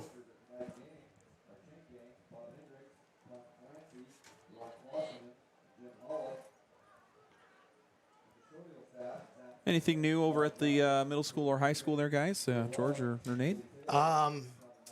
Like I said, we went for a walk today, and they're digging a very large hole over at the juvenile home. That's right. where the new addition is going to go in. So they got that going on, moving a lot of dirt. And it looks like that big pile of dirt there on the corner of Elm and Grace is here to stay for the winter, maybe. I think that's Wilkerson's. They requested that to have sledding. No, I know they did. Sledding hills. You know, Mr. and Mrs. Wilkerson likes to Is it right get in out. front of their house there? Yeah, just right out the front door. We'll have to try it out. Yeah. Bring the kids over. Bring the kids over. It's a nice safe spot. Close enough to their house where they can probably just watch them too. Yeah. Hey, you know what? Go a little Christmas shopping. We got to have snow first. Yeah. Precipitation. Well, it's 88. It was 88 today, was it? Yeah. It's And it's even almost warmer October. tomorrow. Yeah. Weiss in the eye. He's going to give it to Blocker. Blocker around the left side. Finds a nice hole. Good hard run in there by Cody Blocker. You're right. Digging for 4 or 5 yards at a pop. He's That's the positive. difference in Cody Blocker in week 1 to this week. Yes. He would have tried to string that all the way to the sideline, and he put his foot in the ground, got north and south, and finished the run. Turn Nice it job. And fill the nice little hole there. I think that's part of being the maturity of a season. 100%. Is making sure you can get into a spot. Okay, so Blocker out in a slot here. Kind of a new spot for him. They've got Bridgewater back in the tailback position again. 2nd and 5 for South Tama. And Bridgewater right up the gut, and he's going to get a first down. First down and 6. Another hard run. Yep. They had about 3 Tigers wrapped around him before he went to the ground. So hopefully we can see South Tama move the ball a little bit here. And Anthony Thompson running into the play to Weiss. Looks like Clegg is coming off. He's got a little bit of a Limp to him. limp to him. Maybe cramping up a little bit. That's hard to do when you haven't seen a lot of action. It's come right into a game and play. And it was kind of a lower leg injury that he had too. So now Bridgewater in the slot and Blocker. They're just going to take turns running the ball out of the I formation. I think so. No, we're going to throw it. Weiss rolling hard, full sprint. He let that thing go in a full sprint. He did. And Bridgewater on the catch for a short gain.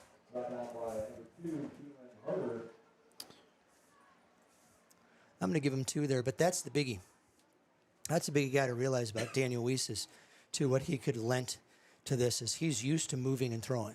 Yeah. It's with his baseball ability and his ability to pop that ball, playing second base or shortstop or wherever he's playing catcher. He's an athlete. We'll be right back athlete. with the 4th quarter here in a moment. Thanks for being with us.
Welcome back live for the start of the 4th quarter. South Tama trailing Grinnell 49-6. Trojans driving near the 50-yard line. Weiss tosses it out to Bridgewater. And Bridgewater's going to get a first down, about a 12-yard gain. So we've got something moving here. We've got something going. Coach Aaron's down there kind of jockeying some of his linemen in and out. And Court's been the lineman coach at South Tama for 14 years now, I think. Is it 14 years? West Delaware product. Played football at, I think played center for Waldorf. So he's been a good resource for Yes, us. he has. And Bridgewater again. Yep. Another 10. Yep. Not moving the sticks yet, but should be very close. They gave him 9. Bridgewater's going to come out, as is Get Sokol there, yeah. Yeah, Weiss is going back in. Or did he come and get the play? He must have came and got the play. We Yeah, got, I was gonna say. And then Tanner Large going in there. Okay. 2nd and 1 for the Trojans on the Grinnell 31.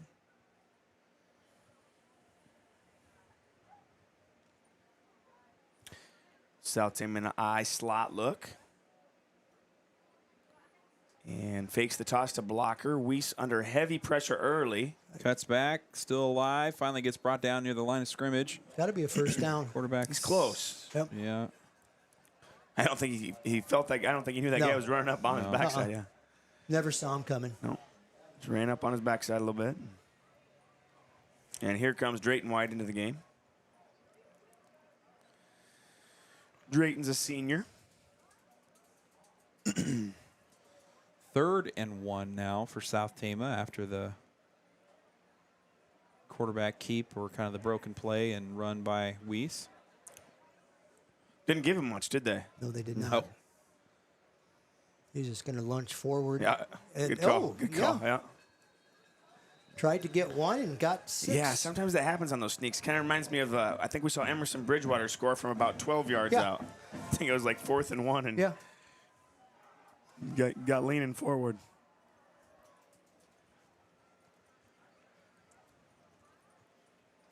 And Bridgewater there on the sideline with his helmet off. Maybe he's kind of on the shelf for the night. Gassed outside. Get over 100 yards.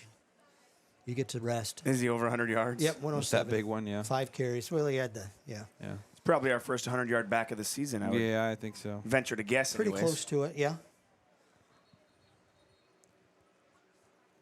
See, Emerson Bridgewater is wearing 58 down there. I can see that black cast on his wrist. So he's got Valle's jersey on, so they must have swapped jerseys. Maybe that was more for Emerson than Yeah. Valle to be Because I able think a to- kicker can wear anything, but they want Yeah. Yep. those offensive linemen in a different number up front there. 2nd and 10 now for the Trojans. Weiss under center once again.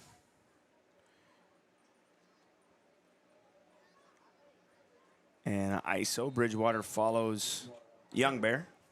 Yeah, Young Bear's been playing that fullback spot all night. I'd like to see him, give him one carry. Yeah, right. But maybe you put one of your better offensive linemen there. That way he can kind of Yep. lead block on every play. You know, though, some of those guys that play fullback like to play fullback. Yeah. They like yeah. the contact. Yeah. That's You get to take on those line. You should be taking on a linebacker every play. Yeah. 3rd and 8 now I for think South his old Tama. man played fullback. yes, he did. Josh. Yep. I remember, I was a little bit younger. I think I was a freshman, he was a senior, but he was a pretty hard-nosed player. I liked watching Josh play. Bridgewater carries it up near the 20. 4th down for the Trojans, 4th and 6. And I don't think we're bringing on the field goal crew. No, we are not. If we have one. There comes Cody Blocker, so you know what's going to happen here. Bridgewater coming out.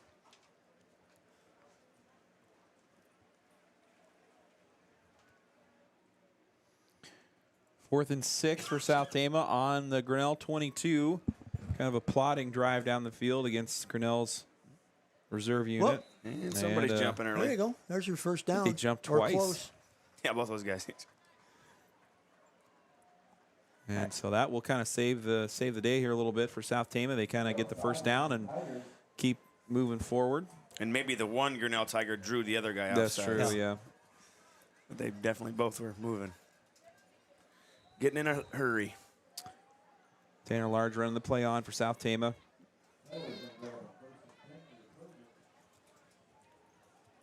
They both kind of lurched forward, and one got back and the other didn't. Let's see what we got going on here. So blocker in the back of the I formation. And Weiss is going to straight drop back, and Yep, you got the blockers. Throw it. he's going to toss it And up. Weiss finally lets go, and it goes long into Just the a little high for out the back of the Dolash end out there. zone. Good thought, though. I like the way he held onto the ball and was watching for his blockers.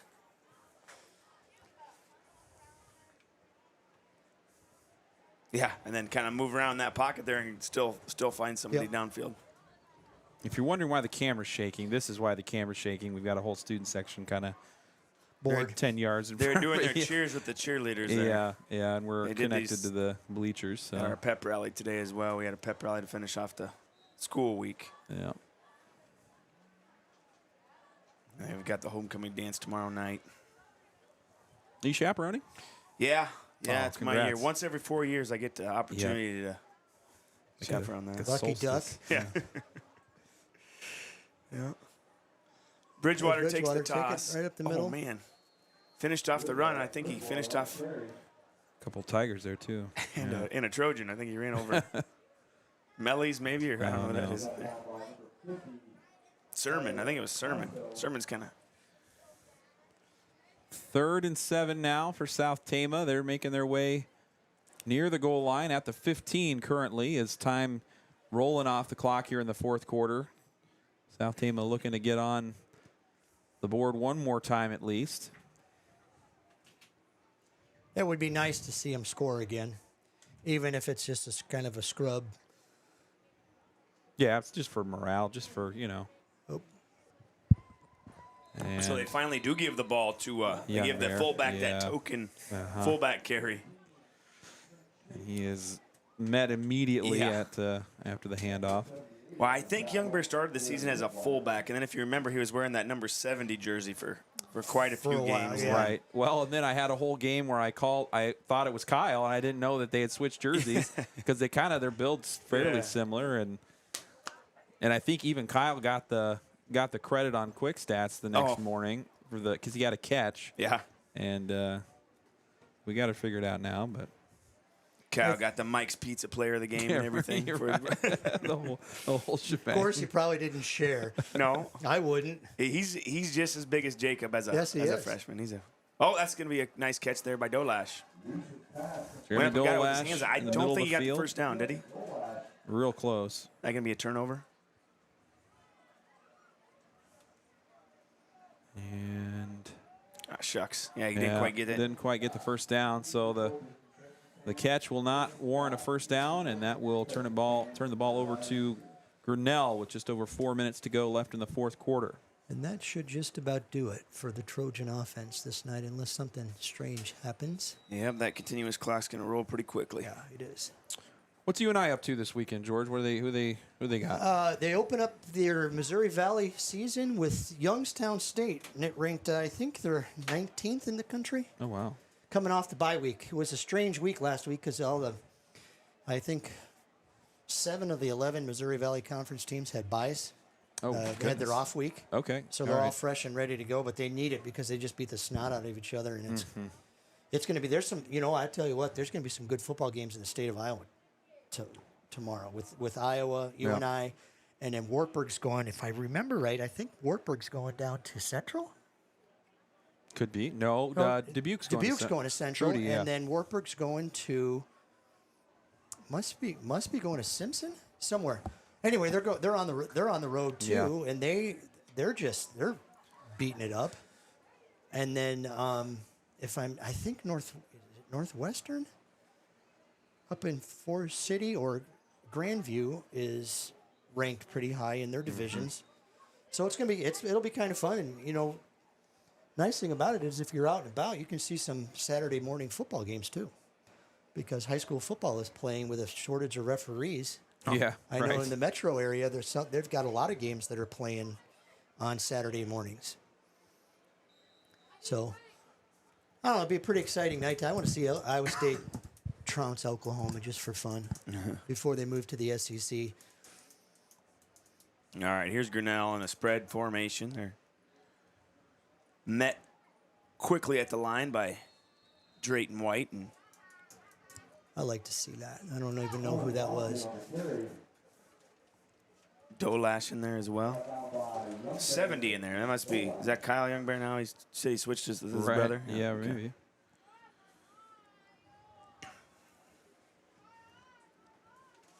So 2nd and 12 now for Grinnell, deep in their own territory.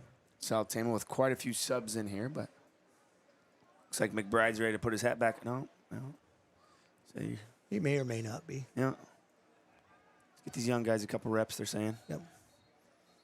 And it's going to be a timeout for Grinnell. Just kind of getting everything in order with all Yeah. kinds of different players. Yep, not quite ready to run that particular play with that crew. If I'm not mistaken, there's quite a few of those freshmen that dressed. The freshman and sophomore from the Frost South team. There's quite a few of them that For sure. have dressed and are in playing right now, just to get them a little bit of experience. Well, depending on the week, they quite a few of them have got a little bit of playing time. You know, Yeah, they can only we play so needed many them, quarters a night. Yeah. Right. I think it's 6, something Yeah. like that. But Five or six. I know Graybeal had played some Yeah. reps, and Young Bear, Emerson Bridgewater, and now let me ask you a question here. How does that work next week? Because next week Fairfield is here, but we're only playing a varsity game, Yeah.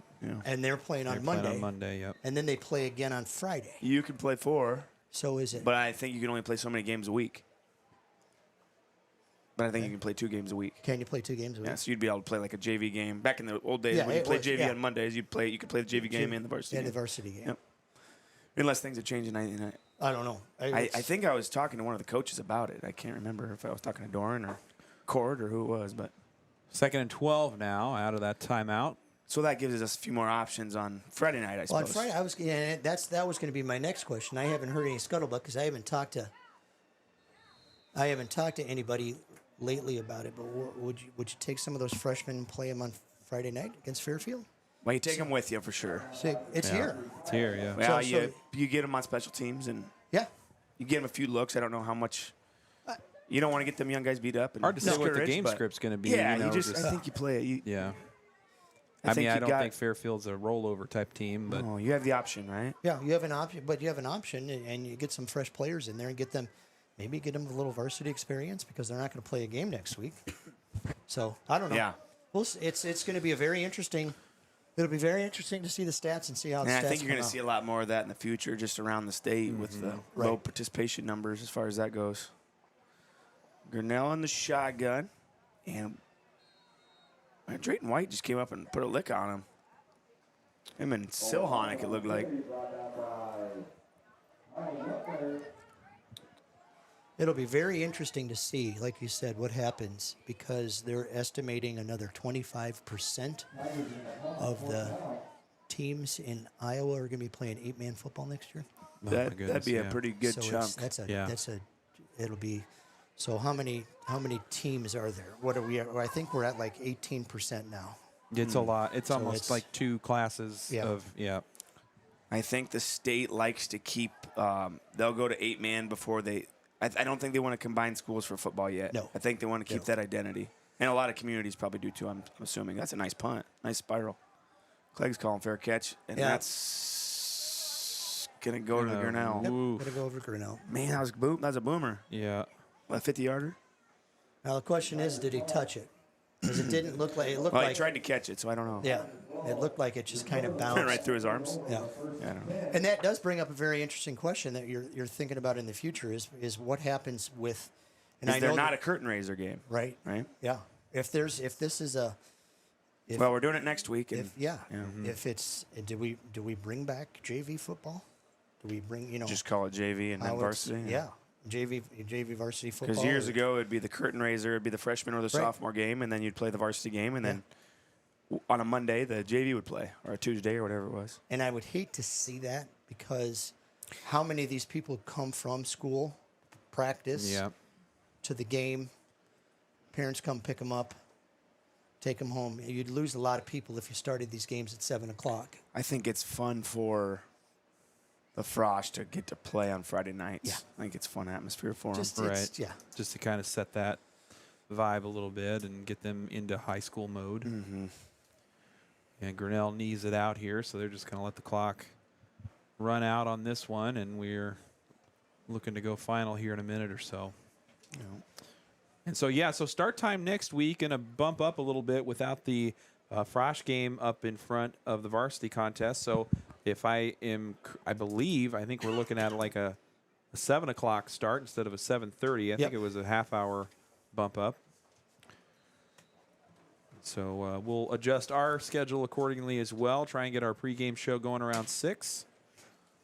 I'll be thinking about you guys, unless you can call my wife and tell her that you really need me. And We've I can got skip You the can probably wedding. do it virtually. We've got couldn't the you? virtual you can pull up technology. the Oh, feed. yeah. Can we? Yeah. If I'm watching it, can I be doing my commenting from the wedding We dance? can get you on the horn. And That's not the Yeah. answer I was looking for, Darvin. I Oh, was okay. thinking No, you no. needed me bad enough to Yeah. be here, not at the Friday night wedding dance. right. Sorry. I was able to watch that Williamsburg game just sitting in my garage last weekend. It was Yep. a pretty nice deal. Listen to you guys commentate. Last play here, and we're going to go final here in a moment. That looks like that's going That to be should it. do it. So final score here from Trojan Field. Grinnell taking home the Steve Kriegel Memorial Trophy once again, winning 49-6 against South Tama.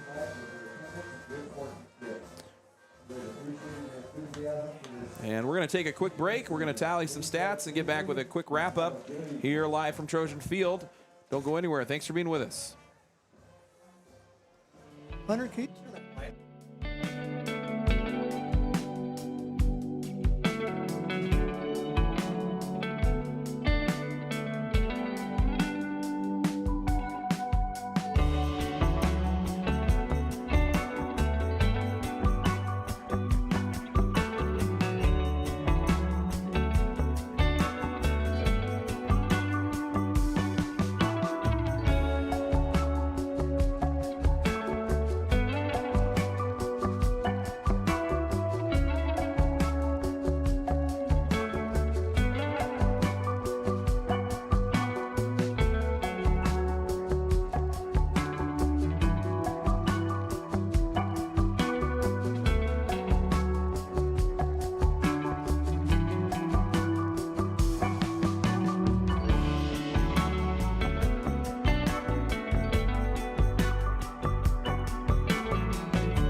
Welcome back to a post-game wrap-up here at Trojan Field. South Tama losing against Grinnell on homecoming night, 49-6. It was all Grinnell throughout the course of this contest. Very different game script from what we saw last year against the Tigers. They looked very sound, very disciplined, and pretty talented as well. George, go ahead and give us some stats here. Okay, first for Grinnell, we got Kinnick Johnson with 11 rushes for 44 yards. Brady Kaufman with 3 rushes for 8 yards. Evan Mahoney, 1 rush for 6 yards. Andrew Peterson, 8 rushes for 133 yards. We've got Brady Kaufman, 6 for 9 in the passing department with 114 yards. Heischman with 46 receiving yards and 2 catches. And then Johnson with 6 receiving yards. Evan Mahoney, 41 yards. Carson Pinnock with 8 yards. And then Cole Blackford with 15 yards, all on one catch for them. The scoring, 3-yard touchdown run for Johnson, 2-yard touchdown run for Johnson, 12-yard pass from Kaufman to Heischman, 41-yard pass from Kaufman to Mahoney, 15-yard pass from Kaufman to Blackford, and a 6-yard run from Ringer. That's the first half scoring there for the 3 quarters, and then Andrew Peterson with a 4-yard touchdown run, 49, and that's their accounts for their 49 points. For the South Tama County Trojans, we had Cody Blocker, 14 rushes for 14 yards. So there you go, about a 1-yard average. Daniel Weiss, 4 rushes for 15 yards. Gavin Bridgewater, 8 rushes for 118 yards, including that 77-yard touchdown run. Josh Youngbear finally got the touches, but he got minus 6 yards on there on his 1 rush. Daniel Weiss was 5 for 11 on his passing attempts with 23 yards. Gavin Bridgewater had 3 receptions for 8, and Jeremy Dolash had 2 receptions for 12 yards. The highlight of the evening for the South Tama County Trojans was Gavin Bridgewater with a 77-yard touchdown run, a scamper to make the score 49-6, which was your final.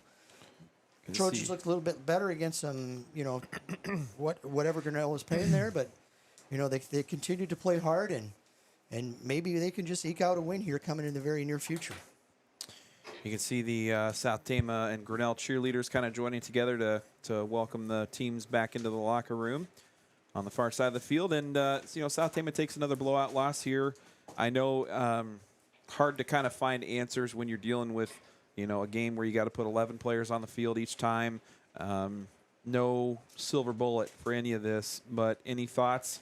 Where do the Trojans go from here as they've got, the competition continuing to ratchet up a little bit with Solon and Benton coming down the end of the calendar here? I think we got to get into a rhythm at some point. I think tonight was rough just for no other fact than we just never got into a rhythm, never got anything going offensively, defensively.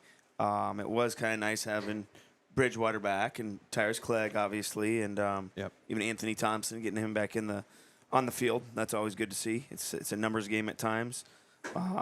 Just get into a rhythm, and there's going to be, we've got a tough schedule coming up, but and maybe those players can kind of coalesce a little bit and kind of get moving smoother through their sequences, and that could lead to a little more success. And of course, I don't know, that special teams has got to we need to get our punt unit kind of. Yeah, then we gave up a long kick return too that was called back. Yeah, and who knows what was going on in any of those situations like that. But the biggest takeaway is, maybe next week against Fairfield, if you get some of these, like we were talking, get some of those younger guys playing and get some experience in there, and we can see what we can do. Because Fairfield probably is probably a little bit more evenly matched with us size-wise as roster goes. Yeah. I don't know much about. Haven't seen much about the tape or haven't seen anything on them, but like Nate said, we just have to get into that. You get down 21-0, and all of a sudden everything's just it's just like your heart sinks, and you can't do that. But the cool thing about it is this high school football, so anything can happen in the next couple of weeks. Yeah, and that's the biggest part of the whole thing that everybody's got to remember that these kids are out there playing hard. Yeah, and this is just one aspect of a football game. They're still showing up to practice. They're still doing the things they're going to do. Learning a lot of those lessons, those life lessons that you take away. Yeah. You got a lot of little kids out there waiting just to shake your hand because you're a high school football player, and you got to keep your chin up and you got to keep trying and doing the best you can. I'd like to thank our sponsors this evening one more time: Brookwood Village of Tama, Toledo, Salt Creek Wind, Mercy Care Tama, Iowa Premium, State Bank of Toledo, S&S Car Wash, Cruzy Phillips Funeral Home, Robach Lumber, Stein Robach Floor Coverings, Medicap Pharmacy, Mark Wesson Hoyer Law Office, Assured Partners Insurance, Appraisal and Realty Services, Sharn Weber's, TFD Photo and Film, and the Charlie Townsley Memorial. So thanks, everybody, for George Cuter and Nate Van Dyke. Have a great weekend, and go Trojans. Go Trojans.